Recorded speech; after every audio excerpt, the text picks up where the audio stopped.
The Book of 1 Samuel. 1 Samuel chapter 1. There was a man from Ramat-Haim-Sophim, in the hill country of Ephraim. His name was Elkanah, son of Jeroham, son of Elihu, son of Tohu, son of Zuph, an Ephraimite. He had 2 wives, the first named Hannah and the second Peninnah. Peninnah had children, but Hannah was childless. This man would go up from his town every year to worship and to sacrifice to the Lord of hosts at Shiloh, where Eli's 2 sons, Hophni and Phinehas, were the Lord's priests. Whenever Elkanah offered a sacrifice, he always gave portions of the meat to his wife Peninnah and to each of her sons and daughters. But he gave a double portion to Hannah, for he loved her even though the Lord had kept her from conceiving. Her rival would taunt her severely just to provoke her, because the Lord had kept Hannah from conceiving. Whenever she went up to the Lord's house, her rival taunted her in this way every year. Hannah wept and would not eat. "Hannah, why are you crying?" her husband Elkanah asked. "Why won't you eat? Why are you troubled? Am I not better to you than 10 sons?" Hannah got up after they ate and drank at Shiloh. Eli the priest was sitting on a chair by the doorpost of the Lord's tabernacle. Deeply hurt, Hannah prayed to the Lord and wept with many tears. Making a vow, she pleaded, "Lord of hosts, if you will take notice of your servant's affliction, remember and not forget me, and give your servant a son. I will give him to the Lord all the days of his life, and his hair will never be cut." While she was praying in the Lord's presence, Eli watched her lips. Hannah was speaking to herself, and although her lips were moving, her voice could not be heard. Eli thought she was drunk, and scolded her, "How long are you going to be drunk? Get rid of your wine." "No, my lord," Hannah replied. "I am a woman with a broken heart. I haven't had any wine or beer. I've been pouring out my heart before the Lord. Don't think of me as a wicked woman. I've been praying from the depth of my anguish and resentment." Eli responded, "Go in peace, and may the God of Israel grant the petition you've requested from him." "May your servant find favor with you," she replied. Then Hannah went on her way. She ate and no longer appeared downcast. The next morning Elkanah and Hannah got up early to bow and to worship the Lord.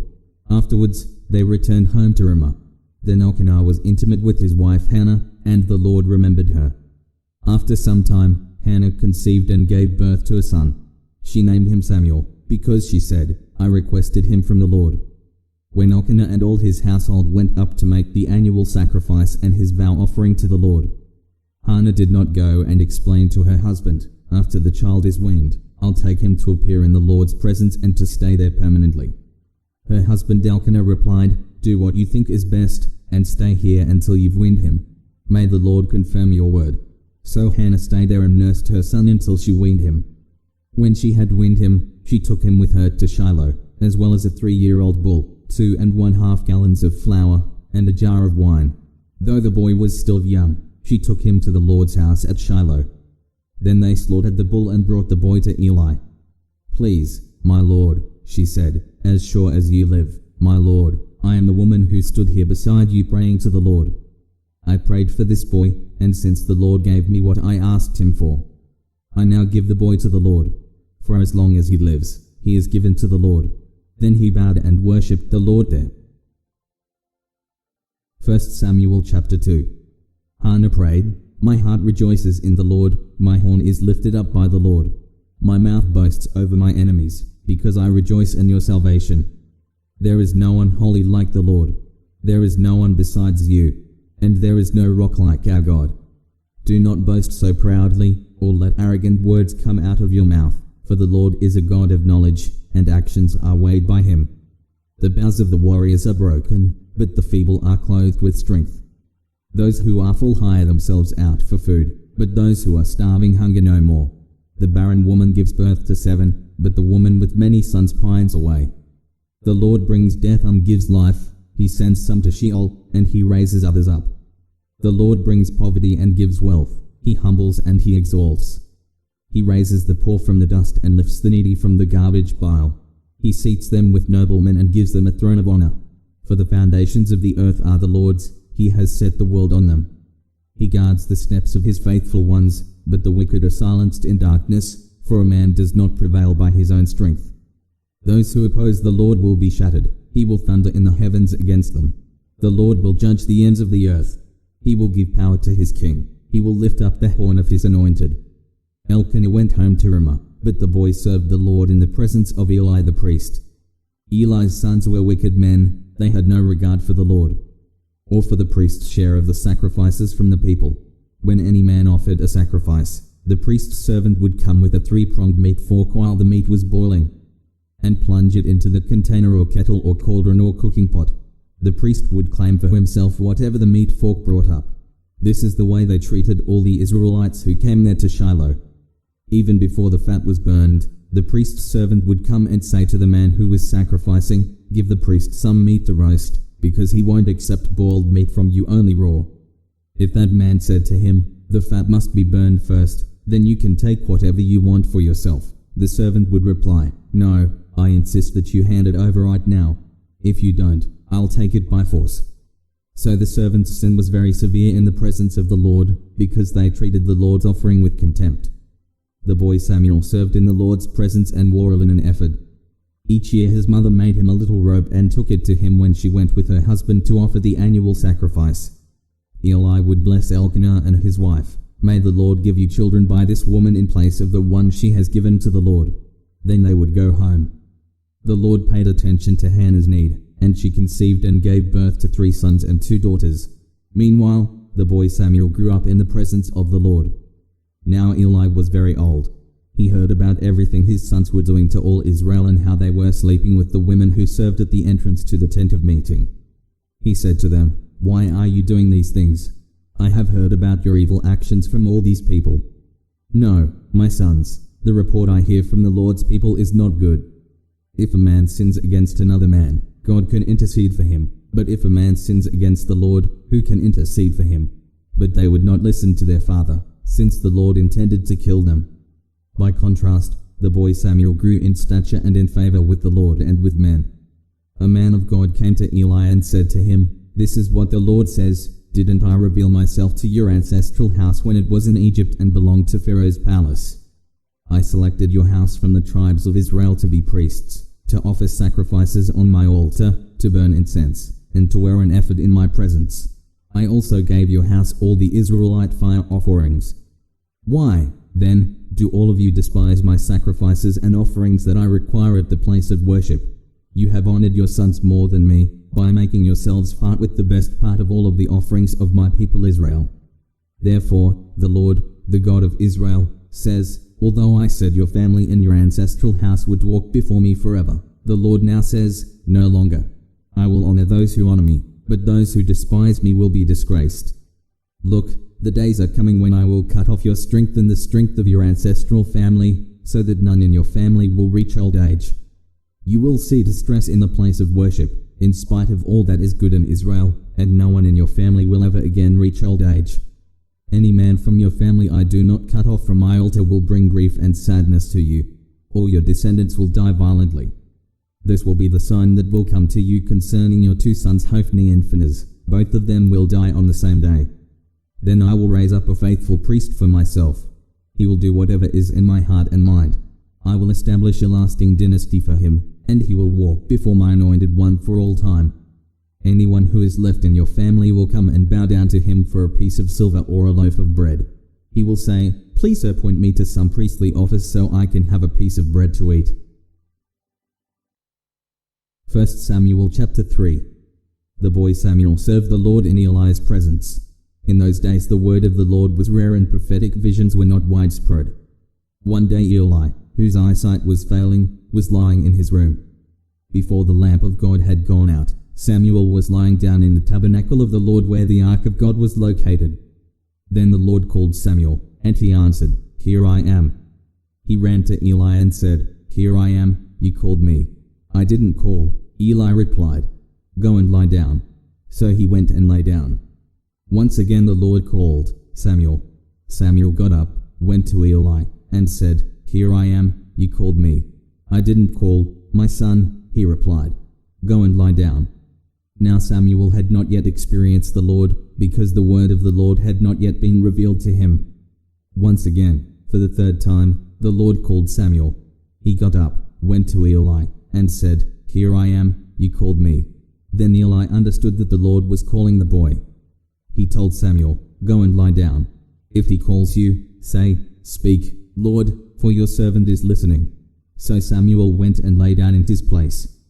The Lord came, stood there, and called as before, "Samuel, Samuel." Samuel responded, "Speak, for your servant is listening." The Lord said to Samuel, "I am about to do something in Israel that everyone who hears about it will shudder. On that day I will carry out against Eli everything I said about his family, from beginning to end. I told him that I am going to judge his family forever because of the iniquity he knows about. His sons are defiling the sanctuary, and he has not stopped them. Therefore, I have sworn to Eli's family, the iniquity of Eli's family will never be wiped out by either sacrifice or offering." Samuel lay down until the morning. Then he opened the doors of the Lord's house. He was afraid to tell Eli the vision. But Eli called him and said, "Samuel, my son." "Here I am," answered Samuel. "What was the message he gave you?" Eli asked. "Don't hide it from me. May God punish you and do so severely if you hide anything from me that he told you." So Samuel told him everything and did not hide anything from him. Eli responded, "He is the Lord. He will do what he thinks is good." Samuel grew, and the Lord was with him and let nothing he said prove false. All Israel from Dan to Beersheba knew that Samuel was a confirmed prophet of the Lord. The Lord continued to appear in Shiloh, because there he revealed himself to Samuel by his word. 1 Samuel chapter 4. And Samuel's words came to all Israel. Israel went out to meet the Philistines in battle and camped at Ebenezer while the Philistines camped at Aphek. The Philistines lined up in battle formation against Israel, and as the battle intensified, Israel was defeated by the Philistines, who struck down about 4,000 men on the battlefield. When the troops returned to the camp, the elders of Israel asked, "Why did the Lord let us be defeated today by the Philistines?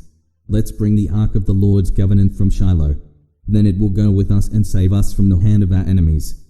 So the people sent men to Shiloh to bring back the ark of the covenant of the Lord of hosts, who dwells between the cherubim. Eli's 2 sons, Hophni and Phinehas, were there with the ark of the covenant of God. When the ark of the covenant of the Lord entered the camp, all the Israelites raised such a loud shout that the ground shook. The Philistines heard the sound of the war cry and asked, "What's this loud shout in the Hebrews' camp?" When the Philistines discovered that the ark of the Lord had entered the camp, they panicked. "The gods have entered their camp," they said. "Woe to us, nothing like this has happened before. Woe to us, who will rescue us from the hand of these magnificent gods? These are the gods that slaughtered the Egyptians with all kinds of plagues in the wilderness. Show some courage and be men, Philistines. Otherwise, you'll serve the Hebrews just like they served you. Now be men and fight." So the Philistines fought, and Israel was defeated, and each man fled to his tent. The slaughter was severe. 30,000 of the Israelite foot soldiers fell. The ark of God was captured, and Eli's 2 sons, Hophni and Phinehas, died. That same day, a Benjaminite man ran from the battle and came to Shiloh. His clothes were torn, and there was dirt on his head. When he arrived, there was Eli sitting on his chair beside the road watching, because he was anxious about the ark of God. When the man entered the city to give a report, the entire city cried out. Eli heard the outcry and asked, "Why this commotion?" The man quickly came and reported to Eli. At that time Eli was 98 years old, and his gaze was fixed because he couldn't see. The man said to Eli, "I'm the one who came from the battle. I fled from there today." "What happened, my son?" Eli asked. The messenger answered, "Israel has fled from the Philistines, and also there was a great slaughter among the people. Your 2 sons, Hophni and Phinehas, are both dead, and the ark of God has been captured." When he mentioned the ark of God, Eli fell backwards off the chair by the city gate, and since he was old and heavy, his neck broke and he died. Eli had judged Israel 40 years. Eli's daughter-in-law, the wife of Phinehas, was pregnant and about to give birth. When she heard the news about the capture of God's ark and the deaths of her father-in-law and her husband, she collapsed and gave birth because her labor pains came on her. As she was dying, the women taking care of her said, "Don't be afraid. You've given birth to a son." But she did not respond, and did not pay attention. She named the boy Ichabod, saying, "The glory has departed from Israel," referring to the capture of the ark of God and to the deaths of her father-in-law and her husband. "The glory has departed from Israel," she said, "because the ark of God has been captured." 1 Samuel chapter 5. After the Philistines had captured the ark of God, they took it from Ebenezer to Ashdod, brought it into the temple of Dagon and placed it next to his statue. When the people of Ashdod got up early the next morning, there was Dagon fallen with his face to the ground before the ark of the Lord. So they took Dagon and returned him to his place. But when they got up early the next morning, there was Dagon fallen with his face to the ground before the ark of the Lord. This time, both Dagon's head and the palms of his hands were broken off and lying on the threshold. Only Dagon's torso remained. That is why, to this day, the priests of Dagon and everyone who enters the temple of Dagon in Ashdod do not step on Dagon's threshold. The Lord severely oppressed the people of Ashdod, terrorizing and afflicting the people of Ashdod and its territory with tumors. When the men of Ashdod saw what was happening, they said, "The ark of Israel's God must not stay here with us, because his hand is severe against us and our God Dagon." So they called all the Philistine rulers together and asked, "What should we do with the ark of Israel's God?" "The ark of Israel's God should be moved to Gath," they replied. So the men of Ashdod moved the ark and saw. After they had moved it, the Lord's hand was against the city of Gath, causing a great panic. He afflicted the men of the city, from the youngest to the oldest, with an outbreak of tumors. The Gathites then sent the ark of God to Ekron, but when it got there, the Ekronites cried out, "They've moved the ark of Israel's God to us to kill us and our people." The Ekronites called all the Philistine rulers together. They said, "Send the ark of Israel's God away. It must return to its place so it won't kill us and our people." For the fear of death pervaded the city. God's hand was very heavy there. The men who did not die were afflicted with tumors, and the outcry of the city went up to heaven. 1 Samuel chapter 6. When the ark of the Lord had been in the land of the Philistines for 7 months, the Philistines summoned the priests and the diviners and pleaded, "What should we do with the ark of the Lord? Tell us how we can send it back to its place."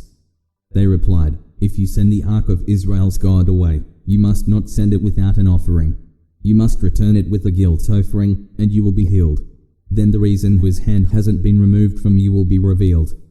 They asked, "What guilt offering should we send back to him?" And they answered, 5 gold tumors and 5 gold mice, corresponding to the number of Philistine rulers, since there was one plague for both you and your rulers. Make images of your tumors and of your mice that are destroying the land. Give glory to Israel's God, and perhaps he will stop oppressing you, your gods, and your land. Why harden your hearts as the Egyptians and Pharaoh hardened theirs? When he afflicted them, didn't they send Israel away, and Israel left? Now then, prepare 1 new cart and 2 milk cows that have never been yoked. Hitch the cows to the cart, but take their calves away and pen them up. Take the ark of the Lord, place it on the cart, and put the gold objects in a box beside it, which you're sending him as a guilt offering. Send it off and let it go its way. Then watch. If it goes up the road to its homeland toward Beth-Shemesh, it is the Lord who has made this terrible trouble for us. However, if it doesn't, we will know that it was not his hand that punished us, it was just something that happened to us by chance." The men did this. They took 2 milk cows, hitched them to the cart, and confined their calves in the pen.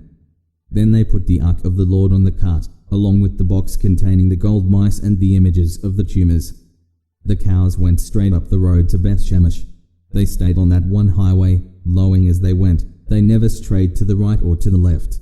The Philistine rulers were walking behind them to the territory of Beth-Shemesh.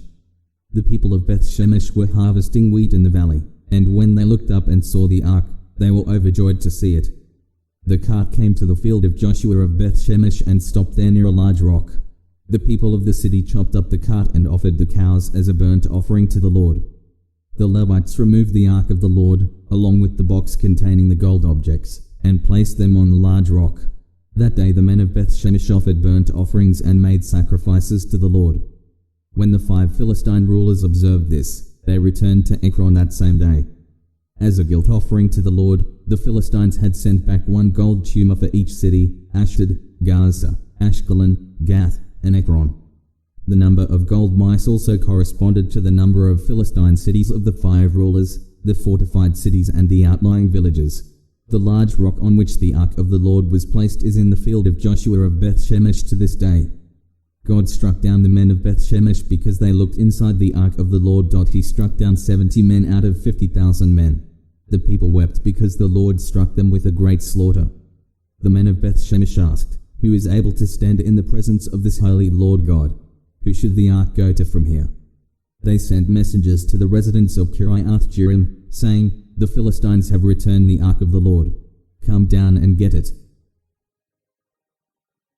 1 Samuel chapter 7. So the men of Kiriath-Jearim came for the ark of the Lord and took it to Abinadab's house on the hill. They consecrated his son Eleazar to take care of it. Time went by until 20 years had passed since the ark had been taken to Kiriath-Jearim. Then the whole house of Israel began to seek the Lord. Samuel told them, "If you are returning to the Lord with all your heart, get rid of the foreign gods and the Ashtoreths that are among you. Dedicate yourselves to the Lord, and worship only him. Then he will rescue you from the hand of the Philistines." So the Israelites removed the Baals and the Ashtoreths and only worshipped the Lord. Samuel said, "Gather all Israel at Mizpah, and I will pray to the Lord on your behalf." When they gathered at Mizpah, they drew water and poured it out in the Lord's presence. They fasted that day, and there they confessed, "We have sinned against the Lord." And Samuel began to lead the Israelites at Mizpah as their judge. When the Philistines heard that the Israelites had gathered at Mizpah, their rulers marched up toward Israel. When the Israelites heard about it, they were afraid because of the Philistines. The Israelites said to Samuel, "Don't stop crying out to the Lord our God for us, so that he will save us from the hand of the Philistines." Then Samuel took a young lamb and offered it as a whole burnt offering to the Lord. He cried out to the Lord on behalf of Israel, and the Lord answered him. Samuel was offering the burnt offering as the Philistines drew near to fight against Israel. The Lord thundered loudly against the Philistines that day and threw them into such confusion that they fled before Israel.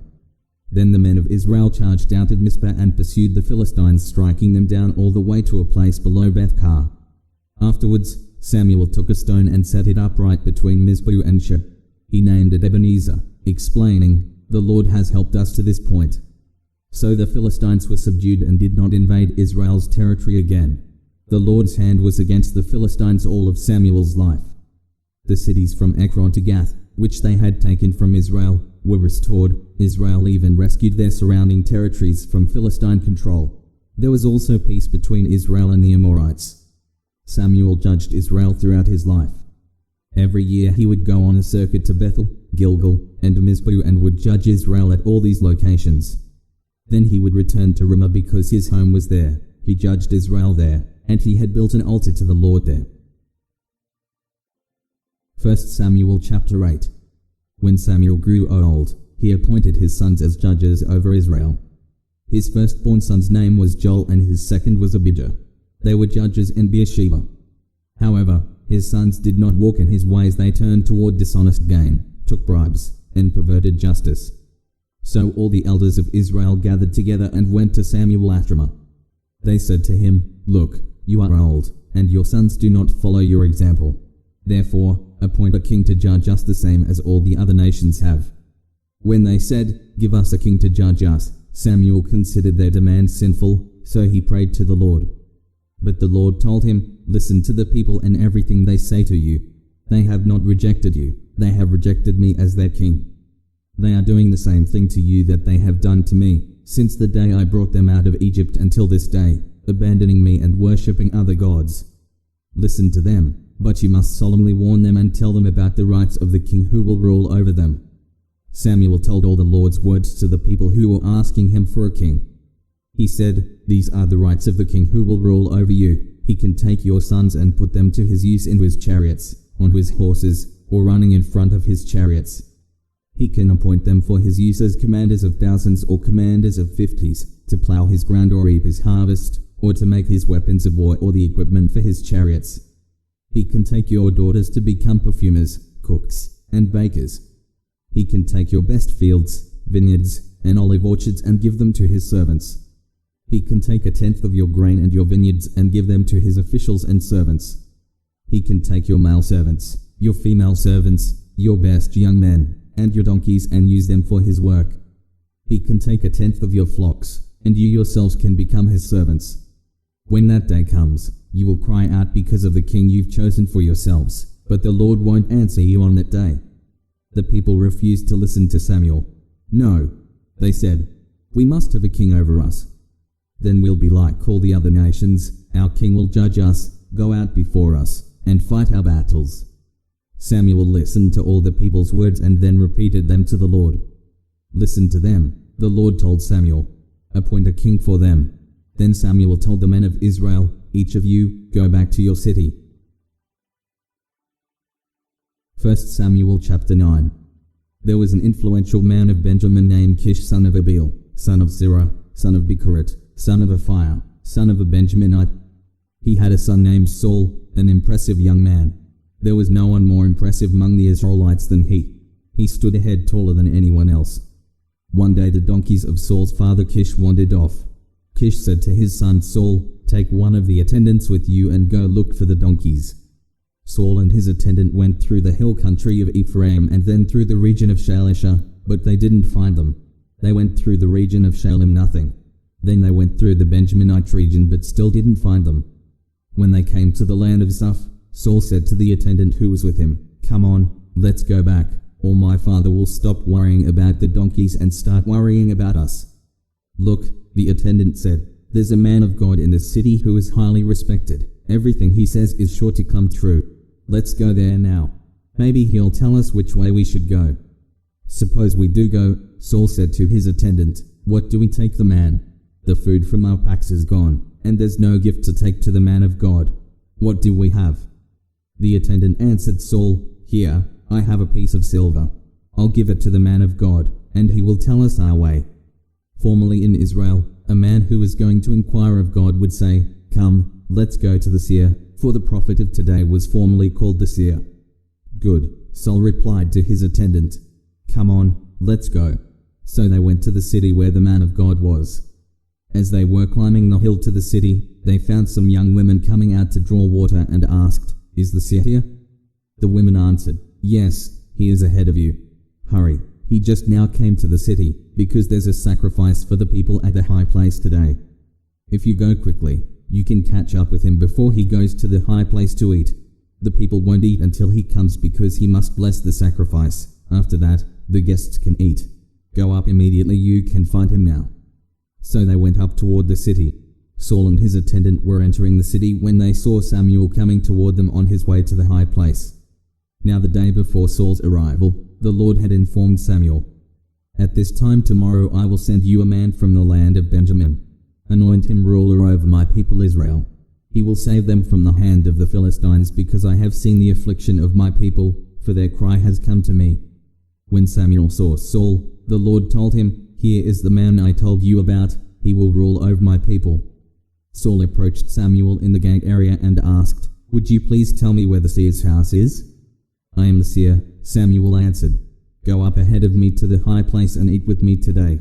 When I send you off in the morning, I'll tell you everything that's in your heart. As for the donkeys that wandered away from you 3 days ago, don't worry about them because they've been found. And who does all Israel desire but you and all your father's family?" Saul responded, "Am I not a Benjaminite from the smallest of Israel's tribes, and isn't my clan the least important of all the clans of the Benjaminite tribe?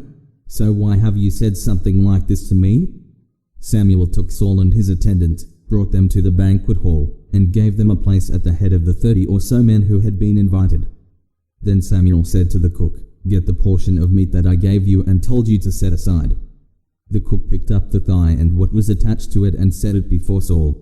Then Samuel said, "Notice that the reserved piece is set before you. Eat it because it was saved for you for this solemn event at the time I said, I've invited the people." So Saul ate with Samuel that day. Afterwards, they went down from the high place to the city, and Samuel spoke with Saul on the roof. They got up early, and just before dawn, Samuel called to Saul on the roof, "Get up, and I'll send you on your way." Saul got up, and both he and Samuel went outside. As they were going down to the edge of the city, Samuel said to Saul, "Tell the attendant to go on ahead of us, but you stay for a while, and I'll reveal the word of God to you." So the attendant went on. 1 Samuel chapter 10. Samuel took the flask of oil, poured it out on Saul's head, kissed him, and said, "Hasn't the Lord anointed you ruler over his inheritance? Today when you leave me, you'll find 2 men at Rachel's grave at Zelzah in the land of Benjamin. They will say to you, the donkeys you went looking for have been found, and now your father has stopped being concerned about the donkeys and is worried about you, asking, what should I do about my son? You will proceed from there until you come to the oak of Tabor. 3 men going up to God at Bethel will meet you there, one bringing 3 goats, one bringing 3 loaves of bread, and one bringing a skin of wine. They will ask how you are and give you 2 loaves of bread, which you will accept from them. After that you will come to the hill of God where there are Philistine garrisons. When you arrive at the city, you will meet a group of prophets coming down from the high place prophesying. They will be preceded by harps, tambourines, flutes, and lyres. The Spirit of the Lord will control you, you will prophesy with them, and you will be transformed into a different person. When these signs have happened to you, do whatever your circumstances require because God is with you. Afterwards, go ahead of me to Gilgal. I will come to you to offer burnt offerings and to sacrifice fellowship offerings. Wait 7 days until I come to you and show you what to do. When Saul turned around to leave Samuel, God changed his heart, and all the signs came about that day. When Saul and his attendant arrived at Gibeah, a group of prophets met him. Then the Spirit of God took control of him, and he prophesied along with them. Everyone who knew him previously and saw him prophesy with the prophets asked each other, what has happened to the son of Kish? Is Saul also among the prophets? Then a man who was from there asked, and who is their father? As a result, is Saul also among the prophets? Became a popular saying. Then Saul finished prophesying and went to the high place.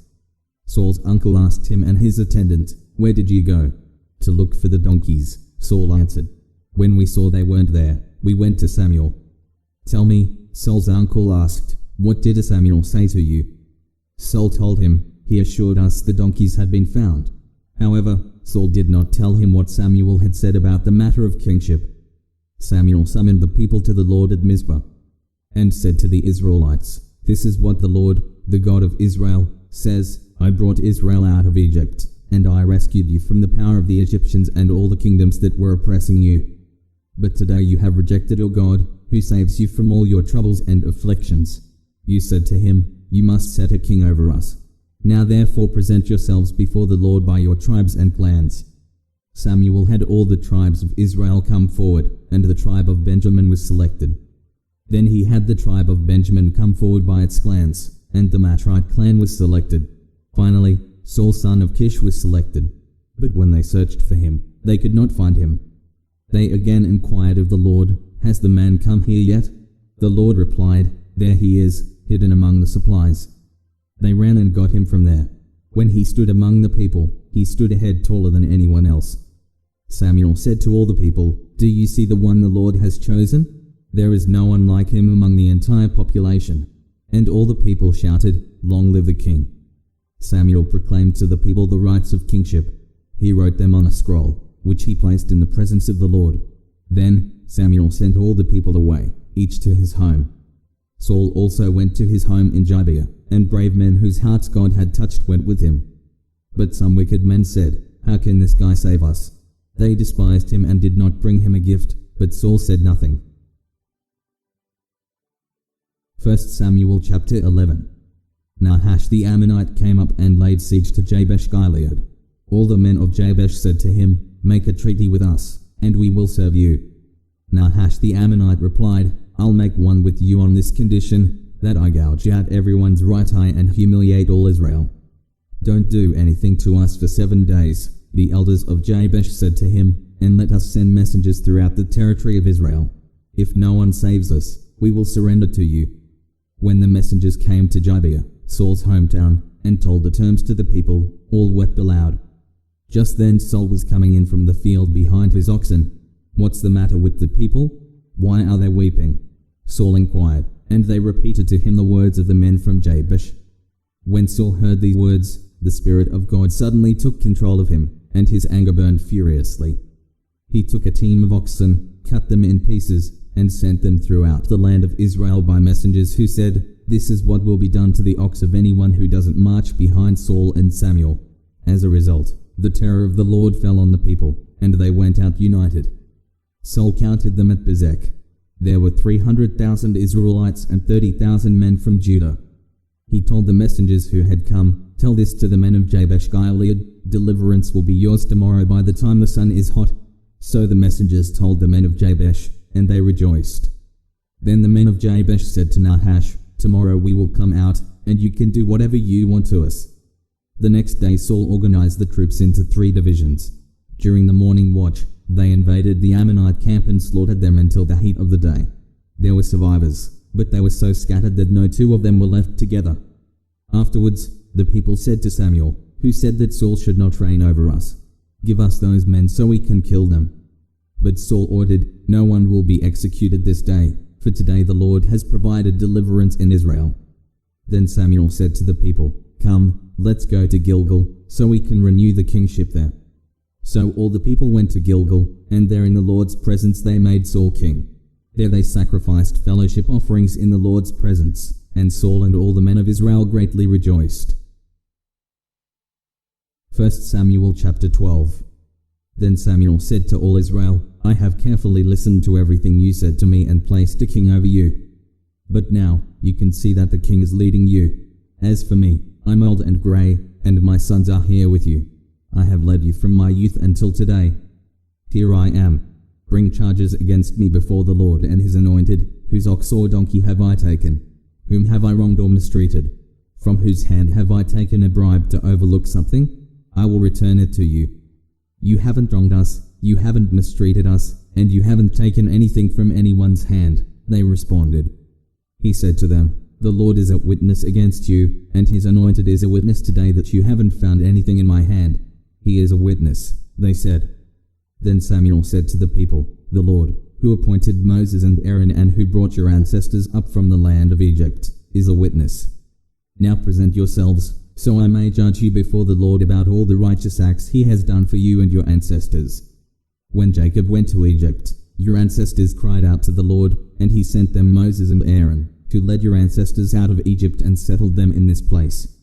But they forgot the Lord their God, so he handed them over to Sisera, commander of the army of Hazor, to the Philistines, and to the king of Moab. These enemies fought against them. Then they cried out to the Lord and said, we have sinned, for we abandoned the Lord and worshipped the Baals and the Ashtoreths. Now deliver us from the power of our enemies, and we will serve you. So the Lord sent Jerubbaal, Barak, Jephthah, and Samuel.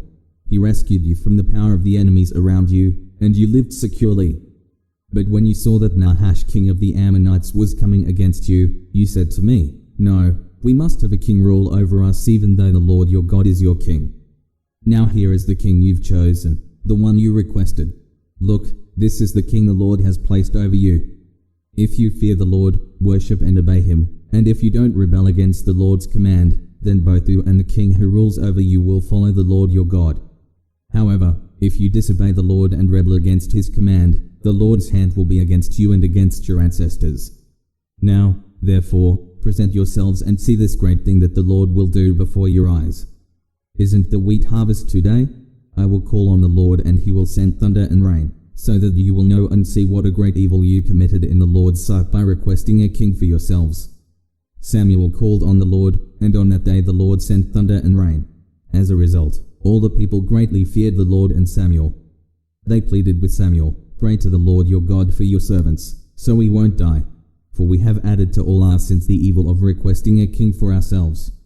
Samuel replied, don't be afraid.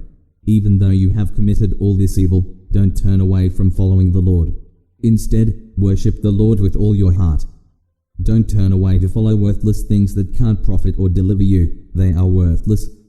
The Lord will not abandon his people because of his great name and because he has determined to make you his own people. As for me, I vow that I will not sin against the Lord by ceasing to pray for you. I will teach you the good and right way. Above all, fear the Lord and worship him faithfully with all your heart, considering the great things he has done for you. However, if you continue to do what is evil, both you and your king will be swept away. 1 Samuel chapter 13. Saul was 30 years old when he became king, and he reigned 42 years over Israel. He chose 3,000 men from Israel for himself. 2,000 were with Saul at Michmash and in Bethel's hill country, and 1,000 were with Jonathan in Gibeah of Benjamin. He sent the rest of the troops away, each to his own tent. Jonathan attacked the Philistine garrison that was in Jabber, and the Philistines heard about it. So Saul blew the ram's horn throughout the land, saying, "Let the Hebrews hear."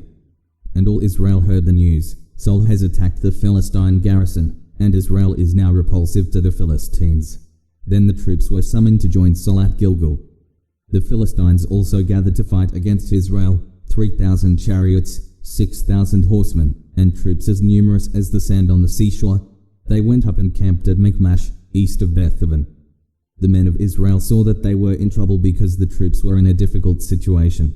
They hid in caves, thickets, among rocks, and in holes and cisterns. Some Hebrews even crossed the Jordan to the land of Gad and Gilead. Saul, however, was still at Gilgal, and all his troops were gripped with fear. He waited 7 days for the appointed time that Samuel had set, but Samuel didn't come to Gilgal, and the troops were deserting him. So Saul said, "Bring me the burnt offering and the fellowship offerings." Then he offered the burnt offering. Just as he finished offering the burnt offering, Samuel arrived. So Saul went out to greet him. And Samuel asked, "What have you done?" Saul answered, "When I saw that the troops were deserting me and you didn't come within the appointed days and the Philistines were gathering at Michmash, I thought, the Philistines will now descend on me at Gilgal, and I haven't sought the Lord's favor. So I forced myself to offer the burnt offering." Samuel said to Saul, "You have been foolish. You have not kept the command which the Lord your God gave you. It was at this time that the Lord would have permanently established your reign over Israel. But now your reign will not endure. The Lord has found a man loyal to him, and the Lord has appointed him as ruler over his people, because you have not done what the Lord commanded." Then Samuel went from Gilgal to Gibeah in Benjamin. Saul registered the troops who were with him, about 600 men. Saul, his son Jonathan, and the troops who were with them were staying in Gibeah of Benjamin, and the Philistines were camped at Michmash. Raiding parties went out from the Philistine camp in 3 divisions. One division headed toward the Ephah road leading to the land of Sheol. The next division headed toward the Beth Horon road, and the last division headed down the border road that looks out over the valley of Zeboim toward the wilderness. No blacksmith could be found in all the land of Israel, because the Philistines had said, "Otherwise, the Hebrews will make swords or spears." So all the Israelites went to the Philistines to sharpen their plowshares, mattocks, axes, and sickles. The price was 2/3 of a shekel for plowshares and mattocks, and 1/3 of a shekel for pitchforks and axes, and for putting a point on an ox goad. So on a day of battle not a sword or spear could be found in the hand of any of the troops who were with Saul and Jonathan. Only Saul and his son Jonathan had weapons. Now a Philistine garrison took control of the pass at Michmash. 1 Samuel chapter 14. That same day Saul's son Jonathan said to the attendant who carried his weapons, "Come on, let's cross over to the Philistine garrison on the other side." However, he did not tell his father. Saul was staying under the pomegranate tree in Migron on the outskirts of Gibeah. The troops with him numbered about 600. Ahijah, who was wearing an ephod, was also there. He was the son of Ahitub, the brother of Ichabod, son of Phinehas, son of Eli the Lord's priest at Shiloh. But the troops did not know that Jonathan had left. There were sharp columns of rock on both sides of the pass that Jonathan intended to cross to reach the Philistine garrison. One was named Bozez and the other Seneh. One stood to the north in front of Michmash and the other to the south in front of Jabber. Jonathan said to the attendant who carried his weapons, "Come on, let's cross over to the garrison of these uncircumcised men. Perhaps the Lord will help us. Nothing can keep the Lord from saving, whether by many or by few." His armor-bearer responded, "Do what is in your heart. You choose. I'm right here with you, whatever you decide." "All right," Jonathan replied, "we'll cross over to the men and then let them see us. If they say, 'Wait until we reach you,' then we will stay where we are and not go up to them. But if they say, 'Come on up,' then we'll go up, because the Lord has handed them over to us. That will be our sign." They let themselves be seen by the Philistine garrison, and the Philistines said, "Look, the Hebrews are coming out of the holes where they've been hiding." The men of the garrison called to Jonathan and his armor-bearer, "Come on up, and we'll teach you a lesson." They said, "Follow me," Jonathan told his armor-bearer, "for the Lord has handed them over to Israel." Jonathan went up using his hands and feet, with his armor-bearer behind him. Jonathan cut them down, and his armor-bearer followed and finished them off. In that first assault, Jonathan and his armor-bearer struck down about 20 men in a half-acre field. Terror spread through the Philistine camp and the open fields to all the troops. Even the garrison and the raiding parties were terrified. The earth shook, and terror from God spread. When Saul's watchmen in Gibeah of Benjamin looked, they saw the panicking troops scattering in every direction. So Saul said to the troops with him, "Call the roll and determine who has left us." They called the roll and saw that Jonathan and his armor-bearer were gone. Saul told Ahijah, "Bring the ark of God," for it was with the Israelites at that time. While Saul spoke to the priest, the panic in the Philistine camp increased in intensity. So Saul said to the priest, "Stop what you're doing." Saul and all the troops with him assembled and marched to the battle, and there, the Philistines were fighting against each other in great confusion. There were Hebrews from the area who had gone earlier into the camp to join the Philistines, but even they joined the Israelites who were with Saul and Jonathan. When all the Israelite men who had been hiding in the hill country of Ephraim heard that the Philistines were fleeing, they also joined Saul and Jonathan in the battle. So the Lord saved Israel that day. The battle extended beyond Beth-aven, and the men of Israel were worn out that day, for Saul had placed the troops under an oath. "Cursed is the man who eats food before evening, before I have taken vengeance on my enemies." So none of the troops tasted any food. Everyone went into the forest, and there was honey on the ground. When the troops entered the forest, they saw the flow of honey, but none of them ate any of it because they feared the oath. However, Jonathan had not heard his father make the troops swear the oath. He reached out with the end of the staff he was carrying and dipped it into the honeycomb. When he ate the honey, he had renewed energy. Then one of the troops said, "Your father made the troops solemnly swear, 'Cursed is the man who eats food today,' and the troops are exhausted."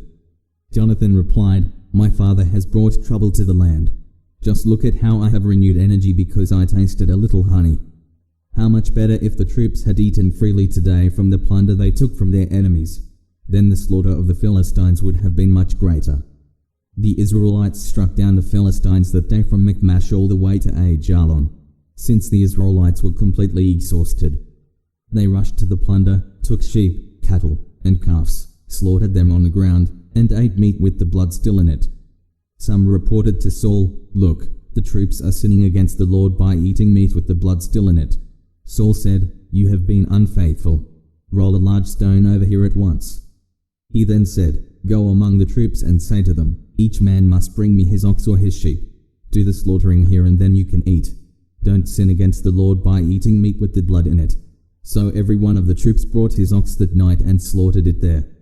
Then Saul built an altar to the Lord. It was the first time he had built an altar to the Lord. Saul said, "Let's go down after the Philistines tonight and plunder them until morning. Don't let even one remain." "Do whatever you want," the troops replied. But the priest said, "We must consult God here." So Saul inquired of God, "Should I go after the Philistines? Will you hand them over to Israel?" But God did not answer him that day. Saul said, "All you leaders of the troops, come here. Let us investigate how this sin has occurred today. As surely as the Lord lives who saves Israel, even if it is because of my son Jonathan, he must die." Not one of the troops answered him. So he said to all Israel, "You will be on one side, and I and my son Jonathan will be on the other side." And the troops replied, "Do whatever you want." So Saul said to the Lord, God of Israel, "Give us the right decision." Jonathan and Saul were selected, and the troops were cleared of the charge. Then Saul said, "Cast the lot between me and my son Jonathan," and Jonathan was selected. Saul commanded him, "Tell me what you did." Jonathan told him, "I tasted a little honey with the end of the staff I was carrying. I am ready to die." Saul declared to him, "May God punish me severely if you do not die, Jonathan." But the people said to Saul, "Must Jonathan die, who accomplished such a great deliverance for Israel?" "No, as the Lord lives, not a hair of his head will fall to the ground, for he worked with God's help today." So the people rescued Jonathan, and he did not die. Then Saul gave up the pursuit of the Philistines, and the Philistines returned to their own territory.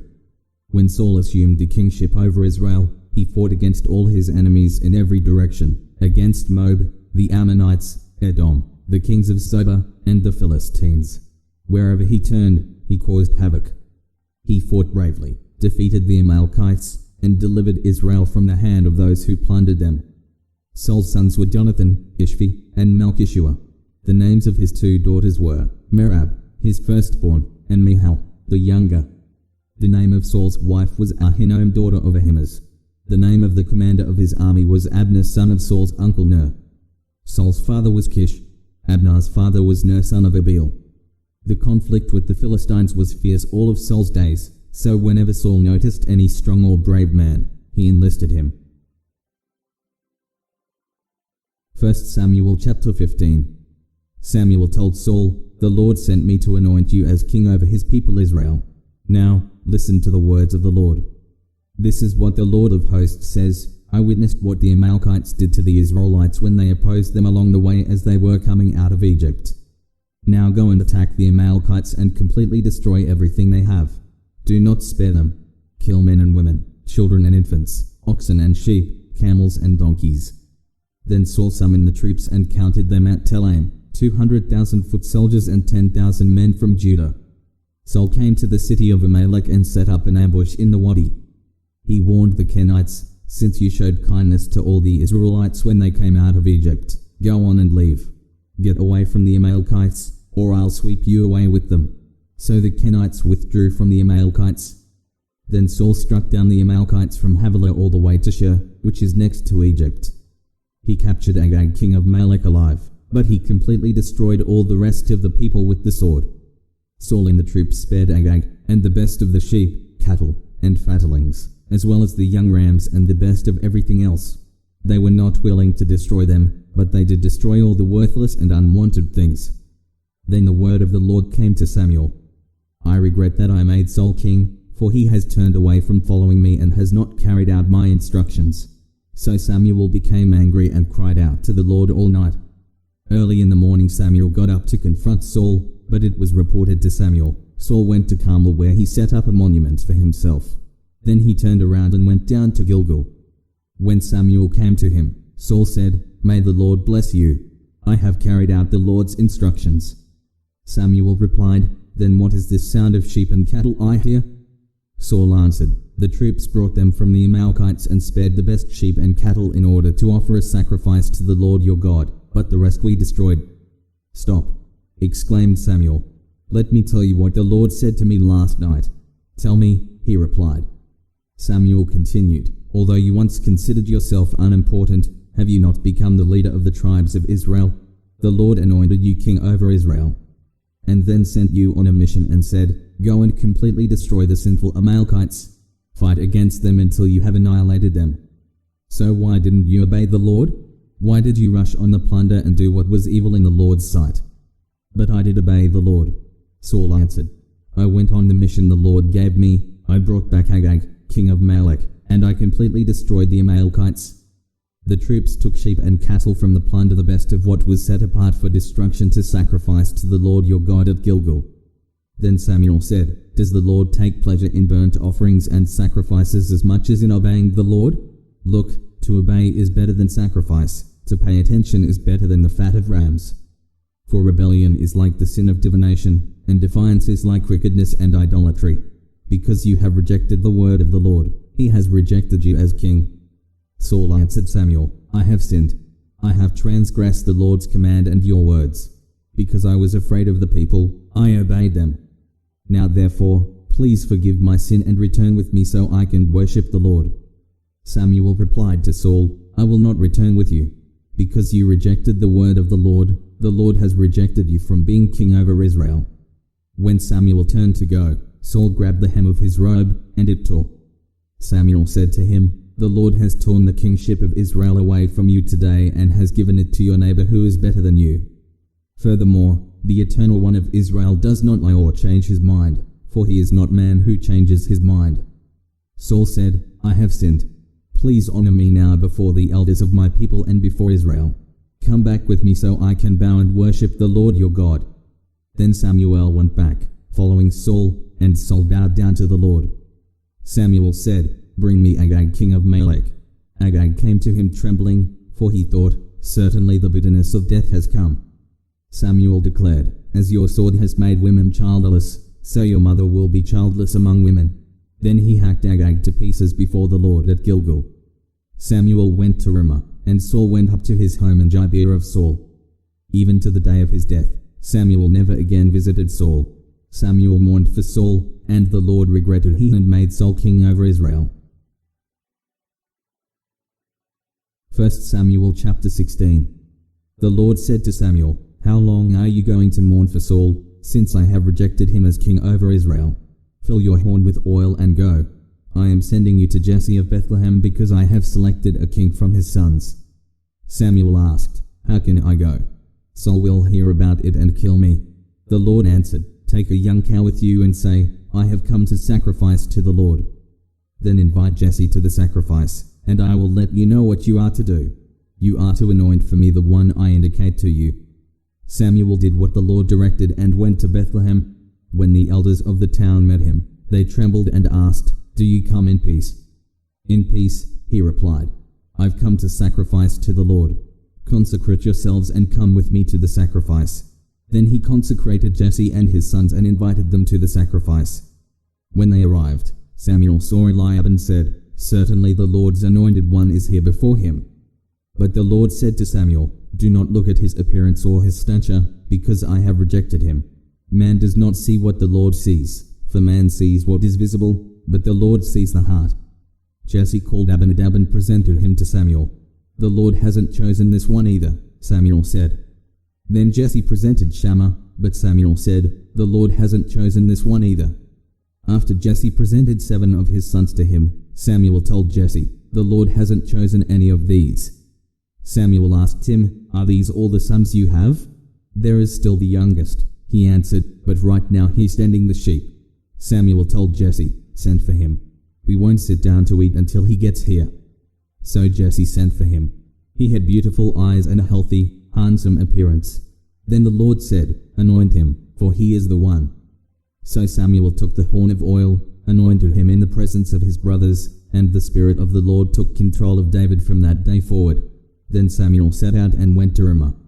Now the Spirit of the Lord had left Saul, and an evil spirit from the Lord began to torment him. So Saul's servants said to him, "You see that an evil spirit from God is tormenting you. Let our Lord command your servants here in your presence to look for someone who knows how to play the harp. Whenever the evil spirit from God troubles you, that person can play the harp, and you will feel better." Then Saul commanded his servants, "Find me someone who plays well and bring him to me." One of the young men answered, "I have seen a son of Jesse of Bethlehem who knows how to play the harp. He is also a valiant man, a warrior, eloquent, handsome, and the Lord is with him." Then Saul dispatched messengers to Jesse and said, "Send me your son David, who is with the sheep." So Jesse took a donkey loaded with bread, a skin of wine, and 1 young goat and sent them by his son David to Saul. When David came to Saul and entered his service, Saul admired him greatly, and David became his armor-bearer. Then Saul sent word to Jesse, "Let David remain in my service, for I am pleased with him." Whenever the Spirit from God troubled Saul, David would pick up his harp and play, and Saul would then be relieved, feel better, and the evil spirit would leave him. 1 Samuel chapter 17. The Philistines gathered their forces for war at Socoh in Judah and camped between Socoh and Azekah in Ephes-dammim. Saul and the men of Israel gathered and camped in the valley of Elah. Then they lined up in battle formation to face the Philistines. The Philistines were standing on one hill, and the Israelites were standing on another hill with a ravine between them. Then a champion named Goliath, from Gath, came out from the Philistine camp. He was 9 feet, 9 inches tall, and wore a bronze helmet and bronze scale armor that weighed 125 pounds. There was bronze armor on his shins, and a bronze sword was slung between his shoulders. His spear shaft was like a weaver's beam, and the iron point of his spear weighed 15 pounds. In addition, a shield bearer was walking in front of him. He stood and shouted to the Israelite battle formations, "Why do you come out to line up in battle formation?" He asked them, "Am I not a Philistine, and are you not servants of Saul? Choose one of your men and have him come down against me. If he wins in a fight against me and kills me, we will be your servants. But if I win against him and kill him, then you will be our servants and serve us." Then the Philistine said, "I defy the ranks of Israel today. Send me a man so we can fight each other." When Saul and all Israel heard these words from the Philistine, they lost their courage and were terrified. Now David was the son of the Ephratite from Bethlehem of Judah named Jesse. Jesse had 8 sons, and during Saul's reign was already an old man. Jesse's 3 oldest sons had followed Saul to the war, and their names were Eliab, the firstborn, Abinadab, the next, and Shammah, the third. And David was the youngest. The 3 oldest had followed Saul. But David kept going back and forth from Saul to tend his father's flock in Bethlehem. Every morning and evening for 40 days the Philistine came forward and took his stand. One day, Jesse had told his son David, "Take this half bushel of roasted grain along with these loaves of bread for your brothers and hurry to their camp. Also, take these 10 portions of cheese to the field commander. Check on the welfare of your brothers and bring a confirmation from them. They are with Saul, and all the men of Israel are in the valley of Elah fighting with the Philistines." So David got up early in the morning, left the flock with someone to keep it, loaded up, and set out as Jesse had instructed him. He arrived at the perimeter of the camp as the army was marching out to its battle formation, shouting their battle cry. Israel and the Philistines lined up in battle formation facing each other. David left his supplies in the care of the quartermaster and ran to the battle line. When he arrived, he asked his brothers how they were. While he was speaking with them, suddenly the champion named Goliath, the Philistine from Gath, came forward from the Philistine battle line and shouted his usual words, which David heard. When all the Israelite men saw Goliath, they retreated from him terrified. Previously, an Israelite man had declared, "Do you see this man who keeps coming out? He comes to defy Israel. The king will make the man who kills him very rich and will give him his daughter. The king will also make the household of that man's father exempt from paying taxes in Israel." David spoke to the men who were standing with him. "What will be done for the man who kills that Philistine and removes this disgrace from Israel? Just who is this uncircumcised Philistine that he should defy the armies of the living God?" The people told him about the offer, concluding, "That is what will be done for the man who kills him." David's oldest brother Eliab listened as he spoke to the men, and became angry with him. "Why did you come down here?" he asked. "Who did you leave those few sheep within the wilderness? I know your arrogance and your evil heart. You came down to see the battle." "What have I done now?" protested David. "It was just a question." Then he turned from those beside him to others in front of him and asked about the offer. The people gave him the same answer as before. What David said was overheard and reported to Saul, so he had David brought to him. David said to Saul, "Don't let anyone be discouraged by him. Your servant will go and fight this Philistine." But Saul replied, "You can't go fight this Philistine. You're just a youth, and he's been a warrior since he was young." David answered Saul, "Your servant has been tending his father's sheep. Whenever a lion or a bear came and carried off a lamb from the flock, I went after it, struck it down, and rescued the lamb from its mouth. If it reared up against me, I would grab it by its fur, strike it down, and kill it. Your servant has killed lions and bears. This uncircumcised Philistine will be like one of them, for he has defied the armies of the living God." Then David said, "The Lord who rescued me from the paw of the lion and the paw of the bear will rescue me from the hand of this Philistine." Saul said to David, "Go, and may the Lord be with you." Then Saul had his own military clothes put on David. He put a bronze helmet on David's head and had him put on armor. David strapped his sword on over the military clothes and tried to walk, but he was not used to them. "I can't walk in these," David said to Saul. "I'm not used to them." So David took them off. Instead, he took his staff in his hand and chose 5 smooth stones from the wadi and put them in the pouch, in his shepherd's bag. Then, with his sling in his hand, he approached the Philistine. The Philistine came closer and closer to David, with the shield-bearer in front of him. When the Philistine looked and saw David, he despised him because he was just a youth, healthy and handsome. He said to David, "Am I a dog that you come against me with sticks?" Then he cursed David by his gods. "Come here," the Philistine called to David, "and I'll give your flesh to the birds of the sky and the wild beasts." David said to the Philistine, "You come against me with a dagger, spear, and sword, but I come against you in the name of the Lord of hosts, the God of Israel's armies. You have defied him. Today, the Lord will hand you over to me. Today, I'll strike you down, cut your head off, and give the corpses of the Philistine camp to the birds of the sky and the creatures of the earth. Then all the world will know that Israel has a God. And this whole assembly will know that it is not by sword or by spear that the Lord saves, for the battle is the Lord's. He will hand you over to us." When the Philistine started forward to attack him, David ran quickly to the battle line to meet the Philistine. David put his hand in the bag, took out a stone, slung it, and hit the Philistine on his forehead. The stone sank into his forehead, and he fell on his face to the ground. David defeated the Philistine with a sling and a stone. Even though David had no sword, he struck down the Philistine and killed him. David ran and stood over him. He grabbed the Philistine's sword, pulled it from its sheath, and used it to kill him. Then he cut off his head. When the Philistines saw that their hero was dead, they ran. The men of Israel and Judah rallied, shouting their battle cry, and chased the Philistines to the entrance of the valley and to the gates of Ekron.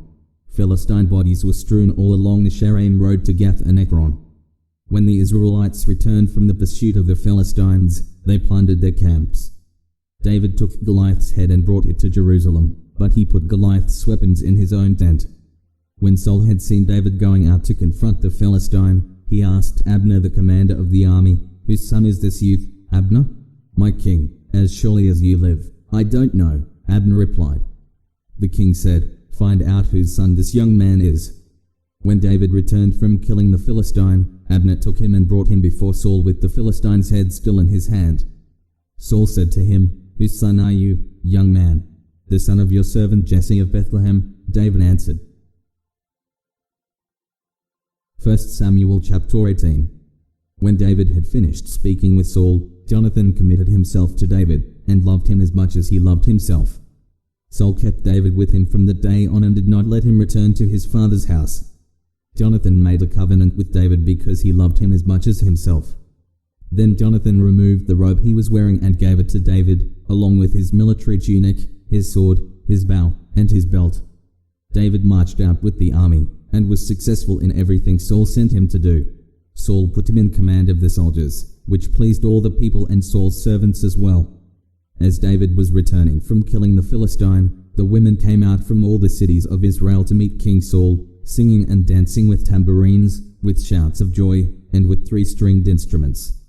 As they celebrated, the women sang, "Saul has killed his thousands, but David his tens of thousands." Saul was furious and resented this song. "They credited tens of thousands to David," he complained, "but they only credited me with thousands. What more can he have but the kingdom?" So Saul watched David jealously from that day forward. The next day an evil spirit from God took control of Saul, and he began to rave inside the palace. David was playing the harp as usual, but Saul was holding a spear. And he threw it, thinking, "I'll pin David to the wall." But David got away from him twice. Saul was afraid of David, because the Lord was with David but had left from Saul. Therefore, Saul reassigned David and made him commander over 1,000 men. David led the troops, and continued to be successful in all his activities because the Lord was with him. When Saul observed that David was very successful, he dreaded him. But all Israel and Judah loved David because he was leading their troops. Saul told David, "Here is my eldest daughter Merab. I'll give her to you as a wife, if you will be a warrior for me and fight the Lord's battles." But Saul was thinking, "My hand doesn't need to be against him, let the hand of the Philistines be against him." Then David responded, "Who am I, and what is my family or my father's clan in Israel that I should become the king's son-in-law?" When it was time to give Saul's daughter Merab to David, she was given to Adriel the Me'alathite as a wife. Now Saul's daughter Michal loved David, and when it was reported to Saul, it pleased him. "I'll give her to him," Saul thought. "She'll be a trap for him, and the hand of the Philistines will be against him." So Saul said to David a second time, "You can now be my son-in-law."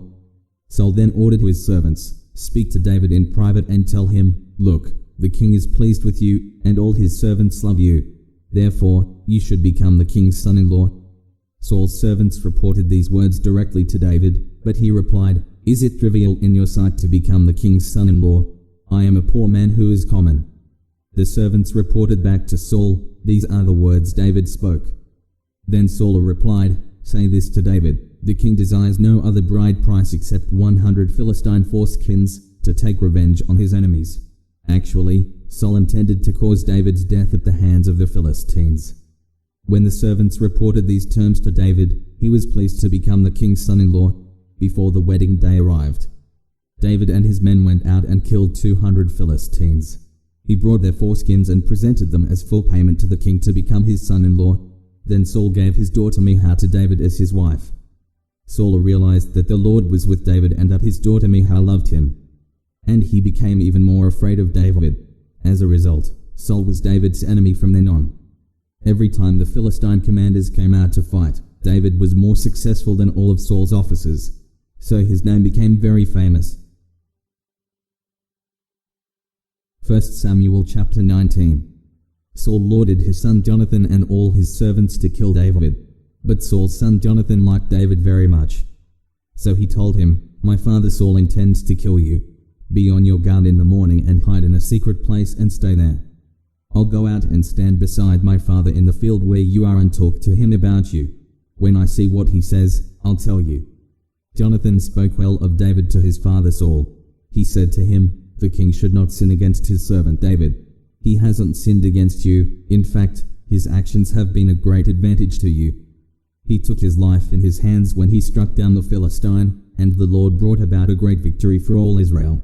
You saw it and rejoiced. So why would you sin against innocent blood by killing David for no reason?" Saul listened to Jonathan's advice and swore an oath, "As surely as the Lord lives, David will not be killed." So Jonathan summoned David and told him all these words. Then Jonathan brought David to Saul, and he served him as he did before. When war broke out again, David went out and fought against the Philistines. He defeated them with such a great force that they fled from him. Now an evil spirit from the Lord came on Saul as he was sitting in his palace holding a spear. David was playing the harp, and Saul tried to pin David to the wall with the spear. As the spear struck the wall, David eluded Saul and escaped. That night he ran away. Saul sent agents to David's house to watch for him and kill him in the morning. But his wife Michal warned David, "If you don't escape tonight, you will be dead tomorrow." So she lowered David from the window, and he fled and escaped. Then Michal took the household idol and put it on a bed, placed some goat's hair on its head, and covered it with a garment. When Saul sent agents to seize David, Michal said, "He's sick." Saul sent the agents back to see David and said, "Bring him on his bed so I can kill him." When the messengers arrived, to their surprise, the household idol was on the bed with some goat's hair on its head. Saul asked Michal, "Why did you deceive me like this? You sent my enemy away, and he has escaped." She answered him, "He said to me, 'Let me go. Why should I kill you?'" So David fled and escaped and went to Samuel at Ramah and told him everything Saul had done to him. Then he and Samuel left and stayed at Naioth. When it was reported to Saul that David was at Naioth in Ramah, Saul sent agents to seize David.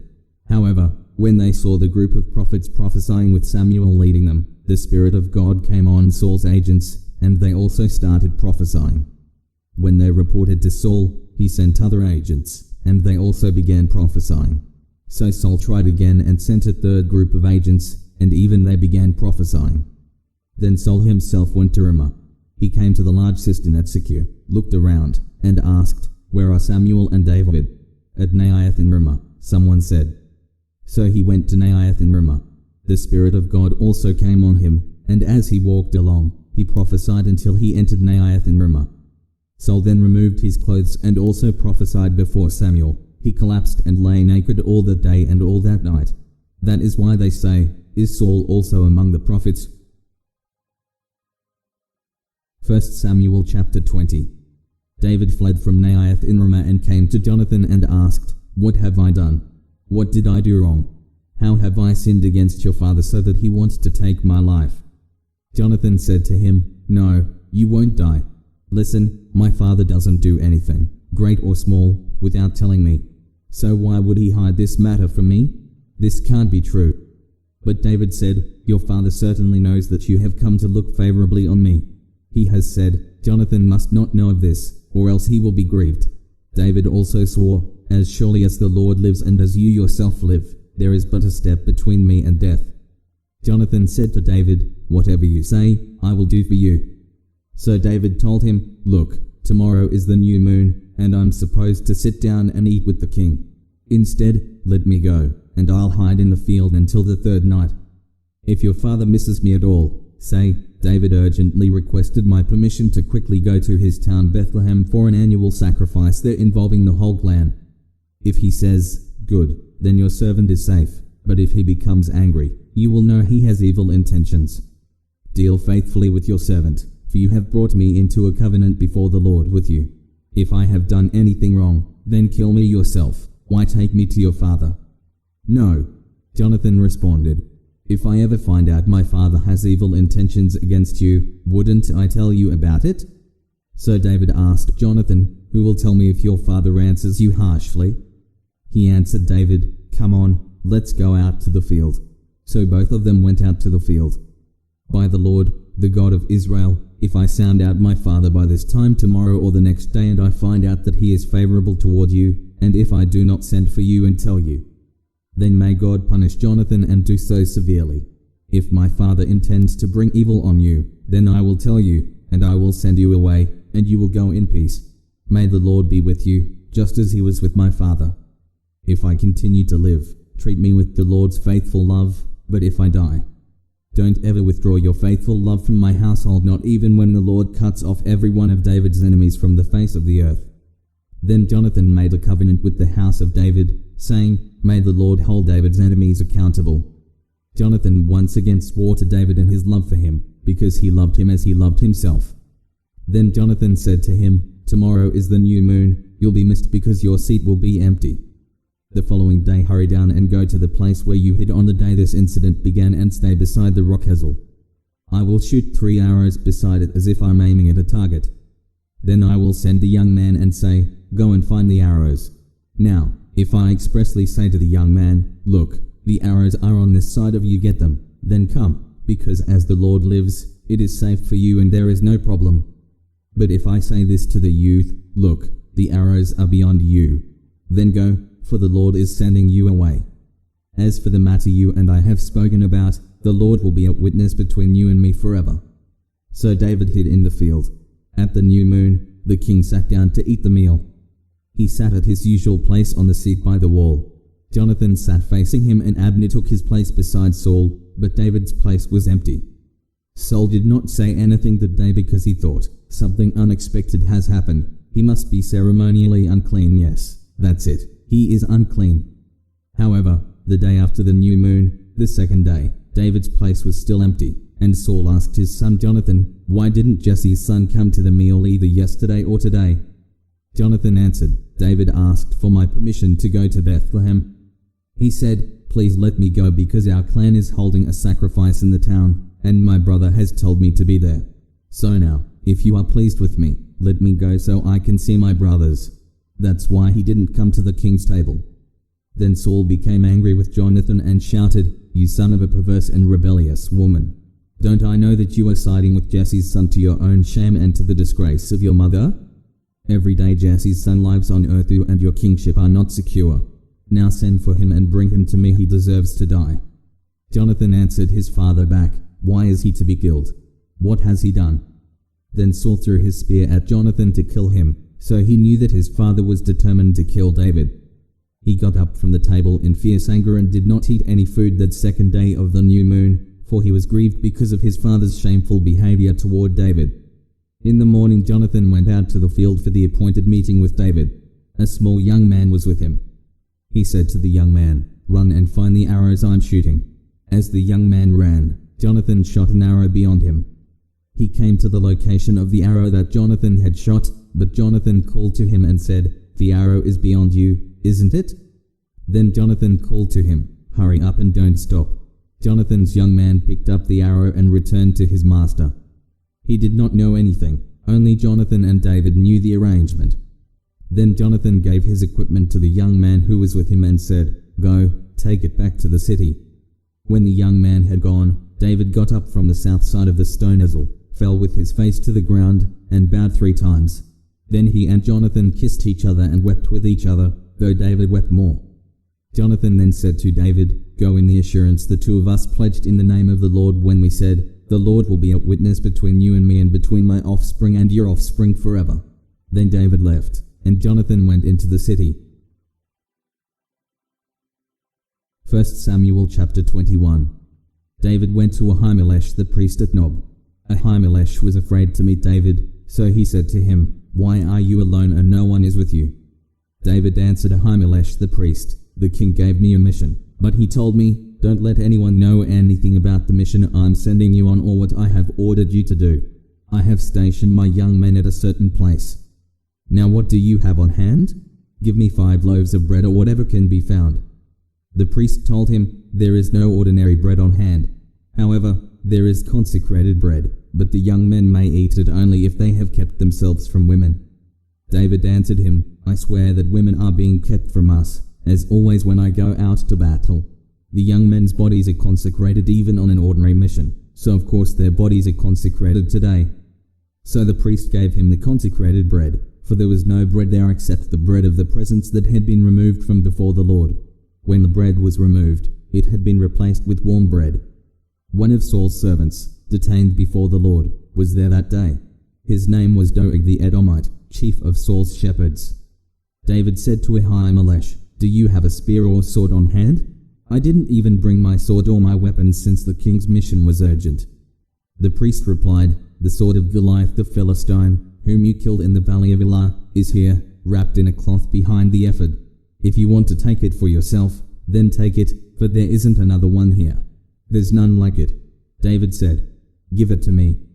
David fled that day from Saul's presence and went to King Achish of Gath. But Achish's servants said to him, "Isn't this David, the king of the land? Don't they sing about him during their dances? Saul has killed his thousands, but David his tens of thousands." David took this to heart and became very afraid of King Achish of Gath. So he pretended to be insane in their presence. He acted like a madman around them, scribbling on the doors of the gate and letting saliva run down his beard. "Look, you can see the man is crazy," Achish said to his servants. "Why did you bring him to me? Do I have such a shortage of crazy people that you brought this one to act crazy around me? Is this one going to come into my house?" 1 Samuel chapter 22. So David left Gath and took refuge in the cave of Adullam. When David's brothers and his father's whole family heard, they went down and joined him there. In addition, every man who was desperate, in debt, or discontented rallied around him, and he became their leader. About 400 men were with him. From there David went to Mizpeh of Moab, where he said to the king of Moab, "Please let my father and mother stay with you until I know what God will do for me." So he left them in the care of the king of Moab, and they stayed with him the whole time David was in the stronghold. Then the prophet Gad said to David, "Don't stay in the stronghold. Leave and return to the land of Judah." So David left and went to the forest of Hereth. Saul heard that David and his men had been discovered. At that time Saul was in Gibeah, sitting under the tamarisk tree at the high place. His spear was in his hand, and all his servants were standing around him. Saul said to his servants, "Listen, men of Benjamin, is Jesse's son going to give all of you fields and vineyards? Do you think he'll make all of you commanders of thousands and commanders of hundreds? That's why all of you have conspired against me. Nobody tells me when my own son makes a covenant with Jesse's son. None of you cares about me or tells me that my son has stood up my own servant to wait in ambush for me, as is the case today."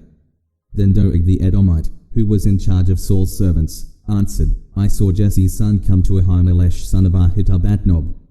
Ahimelech inquired of the Lord for him and gave him provisions. He also gave him the sword of Goliath the Philistine. The king sent messengers to summon Ahimelech the priest, son of Ahitub, and his father's whole family, who were priests in Nob. All of them came to the king. Then Saul said, "Listen, son of Ahitub, I'm at your service, my lord," he said. Saul asked him, "Why did you and Jesse's son conspire against me?" "You gave him bread and a sword and inquired of God for him, so he could rise up against me and wait in ambush, as is the case today." Ahimelech replied to the king, "Who among all your servants is as faithful as David? He is the king's son-in-law, captain of your bodyguard, and honored in your house. Was today the first time I inquired of God for him? Of course not. Please don't let the king make an accusation against your servant or any of my father's household, for your servant didn't have any idea about all this."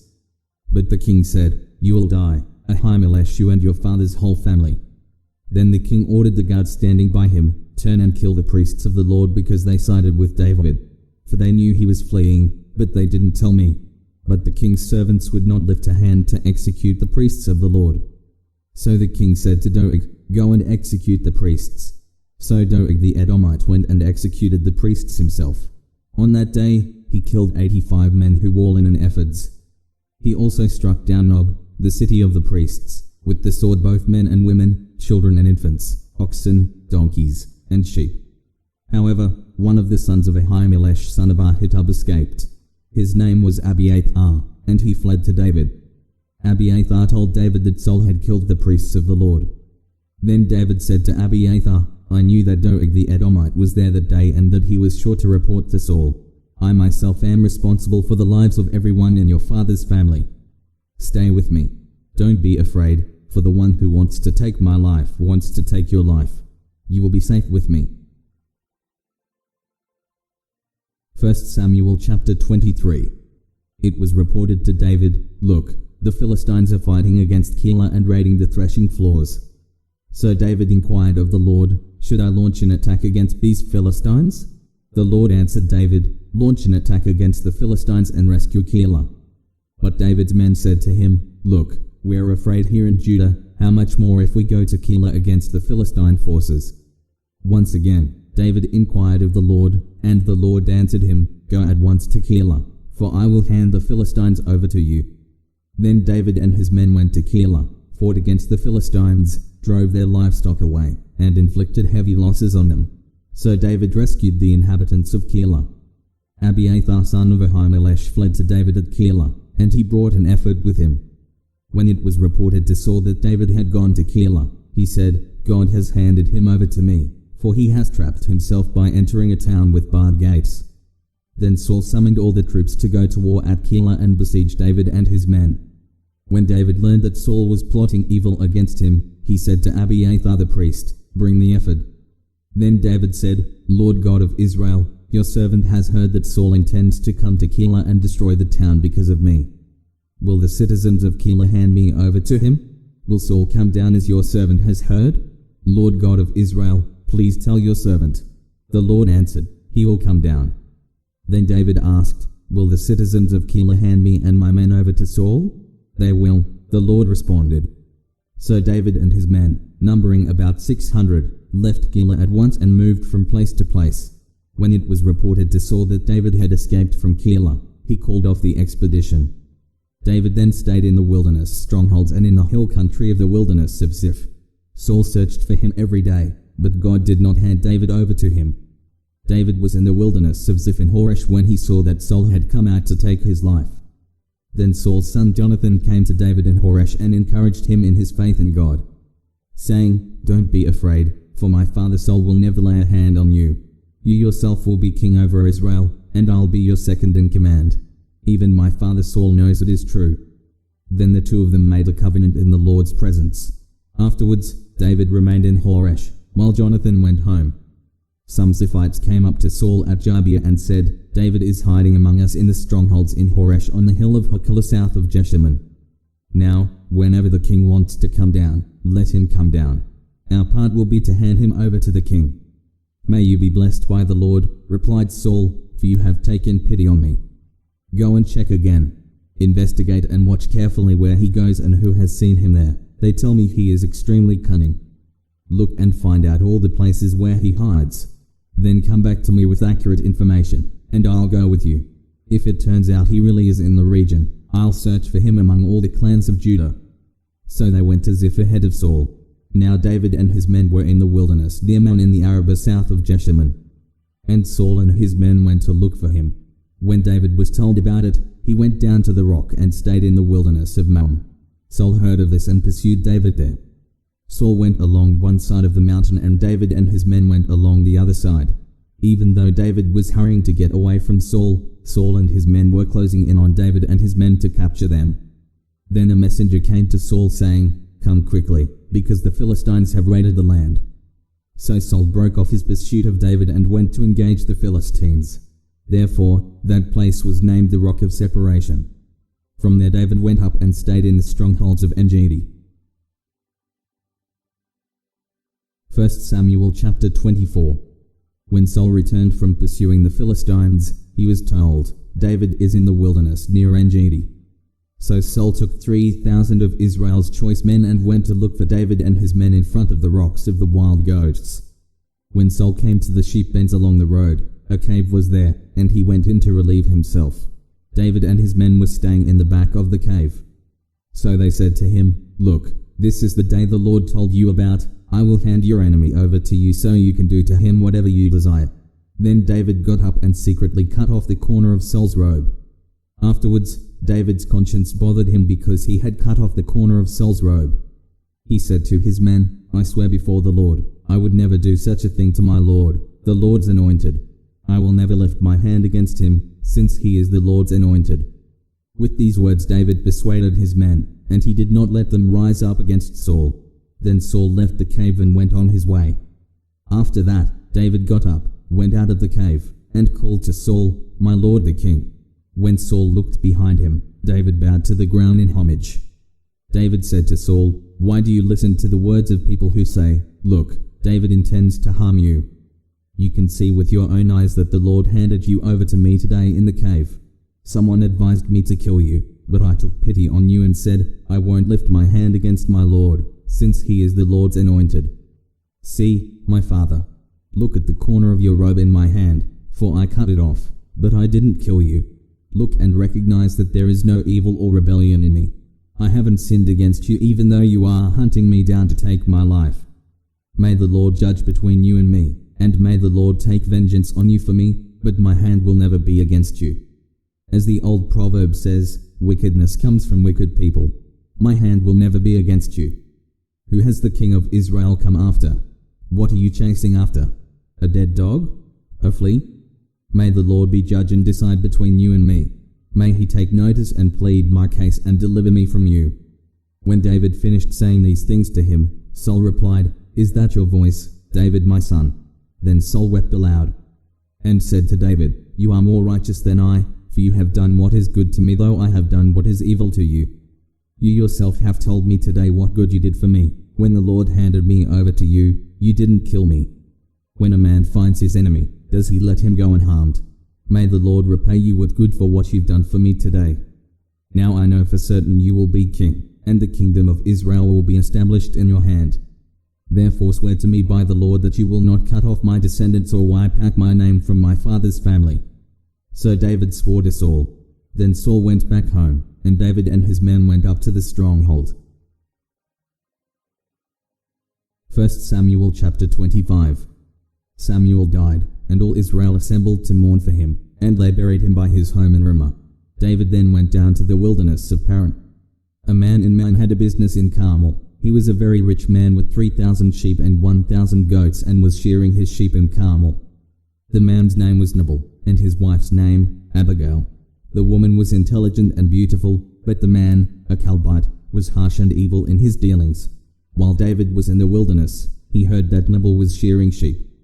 So David sent 10 young men, instructing them, "Go up to Carmel, and when you come to Nabal, greet him in my name. Then say this, 'Long life to you, and peace to you, to your family, and to all that is yours. I hear that you are shearing. When your shepherds were with us, we did not harass them, and nothing of theirs was missing the whole time they were in Carmel. Ask your young men, and they will tell you. So let my young men find favor with you, for we have come on a feast day. Please give whatever you can afford to your servants and to your son David." David's young men went and said all these things to Nabal on David's behalf, and they waited. Nabal asked them, "Who is David? Who is Jesse's son? Many slaves these days are running away from their masters. Am I supposed to take my bread, my water, and my meat that I butchered for my shearers and give them to men who are from I don't know where?" David's men retraced their steps. When they returned to him, they reported all these words. He said to his men, "All of you, put on your swords." So David and all his men put on their swords. About 400 men followed David, while 200 stayed with the supplies. One of Nabal's young men informed Abigail, Nabal's wife, "Look, David sent messengers from the wilderness to greet our master, but he yelled at them. The men treated us well. When we were in the field, we weren't harassed, and nothing of ours was missing the whole time we were living among them. They were a wall around us, both day and night, the entire time we were herding the sheep. Now consider carefully what you must do, because there is certain to be trouble for our master and his entire family. He is such a worthless fool, nobody can talk to him." Abigail hurried, taking 200 loaves of bread, 2 skins of wine, 5 butchered sheep, a bushel of roasted grain, 100 clusters of raisins, and 200 cakes of pressed figs, and loaded them on donkeys. Then she said to her male servants, "Go ahead of me. I will be right behind you." But she did not tell her husband Nabal. As she rode the donkey down a mountain pass hidden from view, she saw David and his men coming toward her and met them. David had just said, "I guarded everything that belonged to this man in the wilderness for nothing. He was not missing anything, yet he paid me back evil for good. May God punish me, and even more if I let any of his men survive until morning." When Abigail saw David, she quickly got off the donkey and fell with her face to the ground in front of David. She fell at his feet and said, "The guilt is mine, my lord, but please let your servant speak to you directly. Listen to the words of your servant. My lord should pay no attention to this worthless man Nabal, for he lives up to his name. His name is Nabal, and stupidity is all he knows. I, your servant, didn't see my lord's young men whom you sent. Now my lord, as surely as the Lord lives and as you yourself live, it is the Lord who kept you from participating in bloodshed and avenging yourself by your own hand. May your enemies and those who want trouble for my lord be like Nabal. Accept this gift your servant has brought to my lord, and let it be given to the young men who follow my lord. Please forgive your servant's offense, for the Lord is certain to make a lasting dynasty for my lord because he fights the Lord's battles. Throughout your life, may evil not be found in you. When someone pursues you and attempts to take your life, my lord's life will be tucked safely in the place where the Lord your God protects the living. However, he will fling away your enemies' lives like stones from a sling. When the Lord does for my lord all the good he promised and appoints you ruler over Israel, there will not be remorse or a troubled conscience for my lord because of needless bloodshed or my lord's revenge. And when the Lord does good things for my lord, may you remember me your servant." Then David said to Abigail, "Praise to the Lord God of Israel, who sent you to meet me today. Blessed is your discernment, and blessed are you. Today you kept me from participating in bloodshed and avenging myself by my own hand. Otherwise, as surely as the Lord God of Israel lives, who prevented me from harming you, if you had not come quickly to meet me, Nabal wouldn't have had any men left by morning light." Then David accepted what she had brought him and said, "Go home in peace. See, I have heard what you said and have granted your request." Then Abigail went to Nabal, and there he was in his house, feasting like a king. Nabal was in a good mood and very drunk, so she didn't say anything to him until morning light. In the morning when Nabal sobered up, his wife told him about these events. Then he had a seizure and became paralyzed.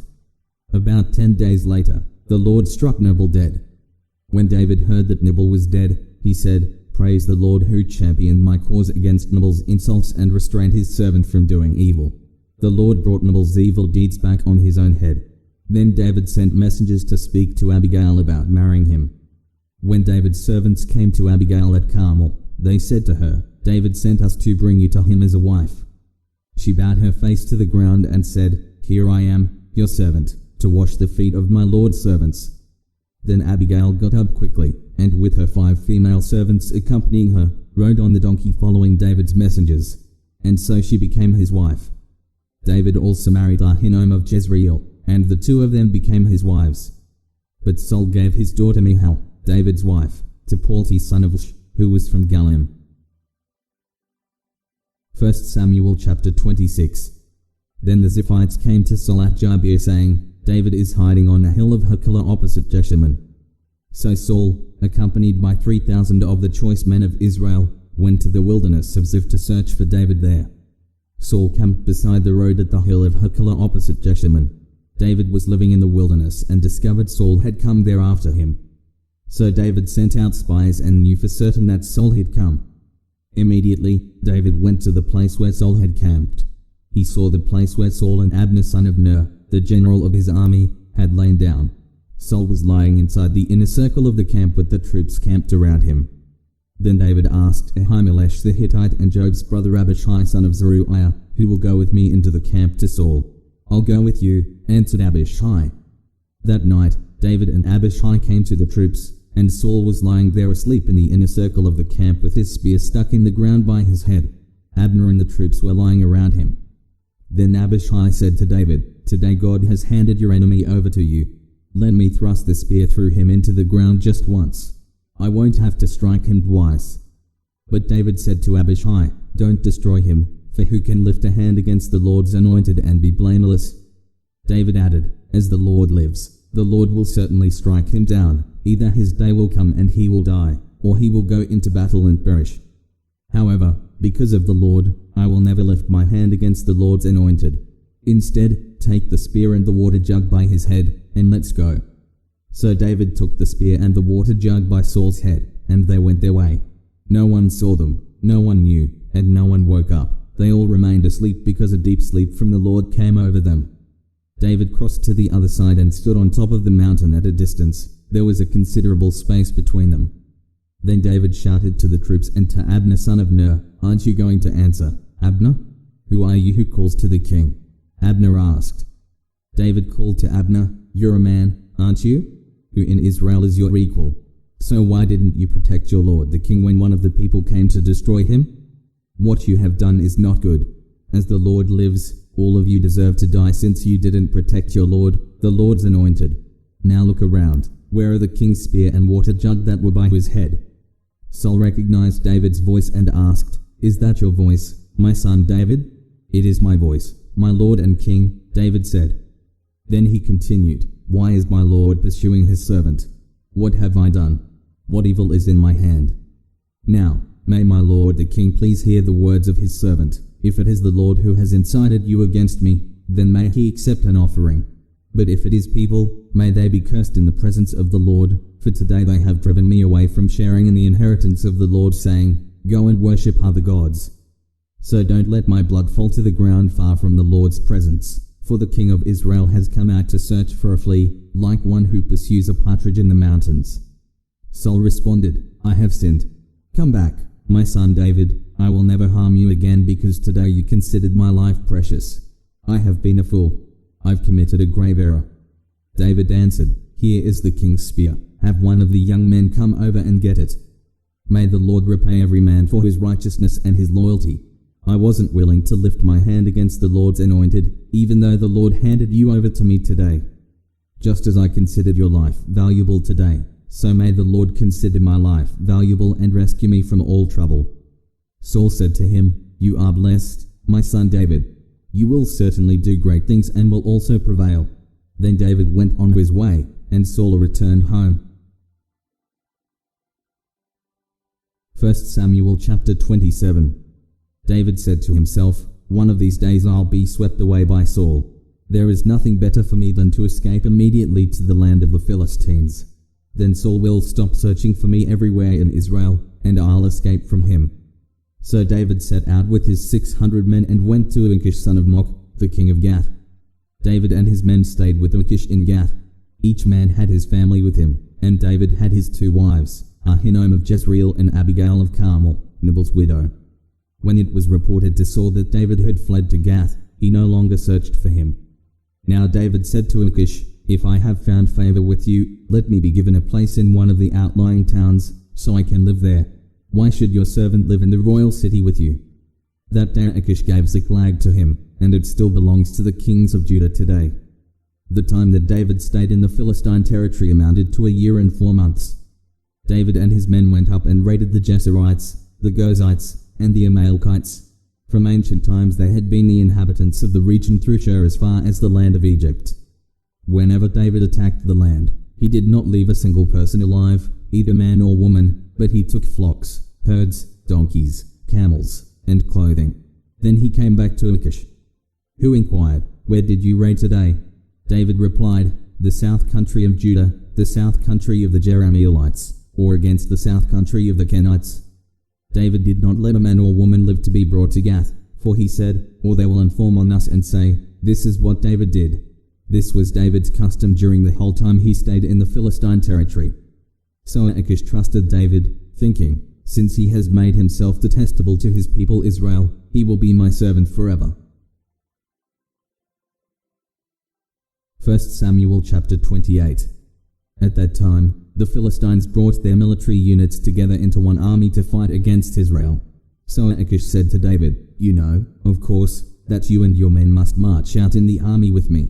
David replied to Achish, "Good, you will find out what your servant can do." So Achish said to David, "Very well, I will appoint you as my permanent bodyguard." By this time Samuel had died, and all Israel had mourned for him and buried him in Ramah, his city, and Saul had removed the mediums and spiritists from the land. The Philistines came together and camped at Shunem. So Saul gathered all Israel, and they camped at Gilboa. When Saul saw the Philistine camp, he was afraid and trembled violently. He inquired of the Lord, but the Lord did not answer him in dreams or by the Urim or by the prophets. Saul then said to his servants, "Find me a woman who is a medium, so I can go and consult her." His servants replied, "There is a woman at Endor who is a medium." Saul disguised himself by putting on different clothes and set out with 2 of his men. They came to the woman at night, and Saul said, "Consult a spirit for me. Bring up for me the one I tell you." But the woman said to him, "You surely know what Saul has done, how he has killed the mediums and spiritists in the land. Why are you setting a trap for me to get me killed?" Then Saul swore to her by the Lord, "As surely as the Lord lives, nothing bad will happen to you because of this. Who is it that you want me to bring up for you?" The woman asked. "Bring up Samuel for me," he answered. When the woman saw Samuel, she screamed, and then she asked Saul, "Why did you deceive me? You are Saul." But the king said to her, "Don't be afraid. What do you see?" "I see a spirit form coming up out of the earth," the woman answered. Then Saul asked her, "What does he look like?" "An old man is coming up," she replied. "He's wearing a robe." Then Saul knew that it was Samuel, and he bowed his face to the ground and paid homage. "Why have you disturbed me by bringing me up?" Samuel asked Saul. "I'm in serious trouble," replied Saul. "The Philistines are fighting against me, and God has turned away from me. He doesn't answer me anymore, either through the prophets or in dreams. So I've called on you to tell me what I should do." Samuel answered, "Since the Lord has turned away from you and has become your enemy, why are you asking me? The Lord has done exactly what he said through me. The Lord has torn the kingship out of your hand and given it to your neighbor David. You did not obey the Lord and did not carry out his wrath against Amalek. Therefore the Lord has done this to you today. The Lord will also hand Israel over to the Philistines along with you. Tomorrow you and your sons will be with me, and the Lord will hand Israel's army over to the Philistines." Immediately Saul fell flat on the ground. He was terrified by Samuel's words and was also weak because he hadn't had any food all day and all night. The woman came over to Saul, and she saw that he was terrified and said to him, "Look, your servant has obeyed you. I took my life in my hands and did what you told me to do. Now please listen to your servant. Let me set some food in front of you. Eat, and it will give you strength so you can go on your way." He refused, saying, "I won't eat." But when his servants and the woman urged him, he listened to them. He got up off the ground and sat on the bed. The woman had a fattened calf at her house, and she quickly slaughtered it. She also took flour, kneaded it, and baked unleavened bread. She served it to Saul and his servants, and they ate. Afterwards, they got up and left that night. 1 Samuel chapter 29. The Philistines brought all their military units together at Aphek while Israel was camped by the spring in Jezreel. As the Philistine leaders were passing in review with their units of hundreds and thousands, David and his men were passing in review behind them with Achish. Then the Philistine commanders asked, "What are these Hebrews doing here?" Achish answered the Philistine commanders, "That is David, servant of King Saul of Israel. He has been with me a considerable period of time. From the day he defected until today, I found no fault with him." The Philistine commanders, however, were enraged with Achish and told him, "Send that man back and let him return to the place you assigned him. He must not go down with us into battle only to become our adversary during the battle. What better way could he regain his master's favor than with the heads of our men? Isn't this the David they sing about during their dances? Saul has killed his thousands, but David his tens of thousands?" So Achish summoned David and told him, "As the Lord lives, you are an honorable man. I think it is good to have you working with me in the camp, because I have found no fault in you from the day you came to me until today. But the leaders don't think you are reliable. Now go back quietly and you won't be doing anything the Philistine leaders think is wrong." "But what have I done?" David replied to Achish. "From the first day I was with you until today, what have you found against your servant to keep me from going along to fight against the enemies of my lord the king?" Achish answered David, "I'm convinced that you are as reliable as an angel of God. But the Philistine commanders have said, 'He must not go into battle with us.' So get up early in the morning, you and your master's servants who came with you. When you've all gotten up early, go as soon as it's light. So David and his men got up early in the morning to return to the land of the Philistines. And the Philistines went up to Jezreel. 1 Samuel chapter 30. David and his men arrived in Ziklag on the third day. The Amalekites had raided the Negev and attacked and burned down Ziklag. They also had kidnapped the women and everyone in it from the youngest to the oldest. They had killed no one but had carried them off as they went on their way. When David and his men arrived at the town, they found it burned down. Their wives, sons, and daughters had been kidnapped. David and the troops with him wept loudly until they had no strength left to weep. David's two wives, Ahinoam the Jezreelite and Abigail the widow of Nabal the Carmelite, had also been kidnapped. David was in a difficult position because the troops talked about stoning him, for they were all very bitter over the loss of their sons and daughters. But David found strength in the Lord his God. David said to Abiathar the priest, son of Ahimelech, "Bring me the ephod." So Abiathar brought it to him. And David asked the Lord, "Should I pursue these raiders? Will I overtake them?" The Lord replied to him, "Pursue them, for you will certainly overtake them and rescue the people." David and the 600 men with him went as far as the Wadi Biza, where 200 men who were to remain behind would stop. They stopped because they were too exhausted to cross the Wadi Biza. David and 400 of the men continued in pursuit. They found an Egyptian in the open country and brought him to David. They gave him some bread to eat and water to drink. Then they gave him some pressed figs and 2 clusters of raisins. After he ate, he revived, for he hadn't eaten food or drunk water for 3 days and 3 nights. Then David said to him, "Who do you belong to? Where are you from?" "I'm an Egyptian, the slave of an Amalekite man," he said. "My master abandoned me when I got sick 3 days ago.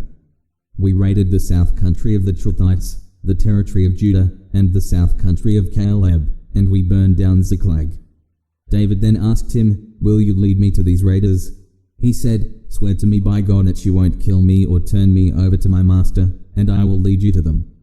So he led him, and there were the Amalekites, spread out over the entire area, eating, drinking, and celebrating because of the great amount of plunder they had taken from the land of the Philistines and the land of Judah.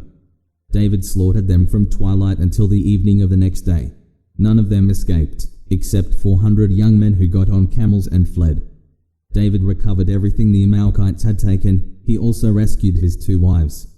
Nothing of theirs was missing from the youngest to the oldest, including the sons and daughters, of all the plunder the Amalekites had taken. David got everything back. He took all the sheep and cattle, which were driven ahead of the other livestock, and the people shouted, "This is David's plunder." When David came to the 200 men who had been too exhausted to go with him and had been left at the Wadi Biza, they came out to meet him and to meet the troops with him. When David approached the men, he greeted them. But all the worthless men among those who had gone with David retorted, "Because they didn't go with us, we will not give any of the plunder we recovered to them except for each man's wife and children. They may take them and go." But David said, "My brothers, you must not do this with what the Lord has given us. He protected us and handed over to us the raiders who came against us. Who can agree to your proposal? The share of the one who goes into battle is to be the same as the share of the one who remains with the supplies. They will share equally." And it has been so from that day forward. David established this policy as a law and an ordinance for Israel, and it continues to this very day. When David came to Ziklag, he sent some of the plunder to his friends, the elders of Judah, saying, "Here is a gift for you from the plunder of the Lord's enemies." He sent gifts to those in Bethel, in Ramoth of the Negev, and in Jattah; to those in Aroah, in Siphmoth, and in Eshtemoa; to those in Rachel, in the towns of the Jerahmeelites, and in the towns of the Kenites; to those in Hormah, in Boreshan, and in Athach; to those in Hebron, and to those in all the places where David and his men had roamed. 1 Samuel chapter 31. The Philistines fought against Israel, and Israel's men fled from them. Many were killed on Mount Gilboa. The Philistines overtook Saul and his sons and killed his sons, Jonathan, Abinadab, and Malchishua. When the battle intensified against Saul, the archers caught up with him and severely wounded him. Then Saul said to his armor-bearer, "Draw your sword and run me through with it, or these uncircumcised men will come and run me through and torture me." But his armor-bearer would not do it because he was terrified. Then Saul took his sword and fell on it. When his armor-bearer saw that Saul was dead, he also fell on his own sword and died with him. So on that day, Saul died together with his 3 sons, his armor-bearer, and all his men. When the men of Israel on the other side of the valley and on the other side of the Jordan saw that Israel's men had run away and that Saul and his sons were dead, they abandoned the cities and fled. So the Philistines came and settled in them. The next day when the Philistines came to strip the slain, they found Saul and his 3 sons dead on Mount Gilboa. They cut off Saul's head, stripped off his armor, and sent messengers throughout the land of the Philistines to spread the good news in the temples of their idols and among the people. Then they put his armor in the temple of the Ashtoreths and hung his body on the wall of Bethshan. When the residents of Jabesh Gilead heard what the Philistines had done to Saul, all their brave men set out, journeyed all night, and retrieved the body of Saul and the bodies of his sons from the wall of Bethshan. When they arrived at Jabesh, they burned the bodies there. Afterwards, they took their bones and buried them under the tamarisk tree in Jabesh and fasted 7 days.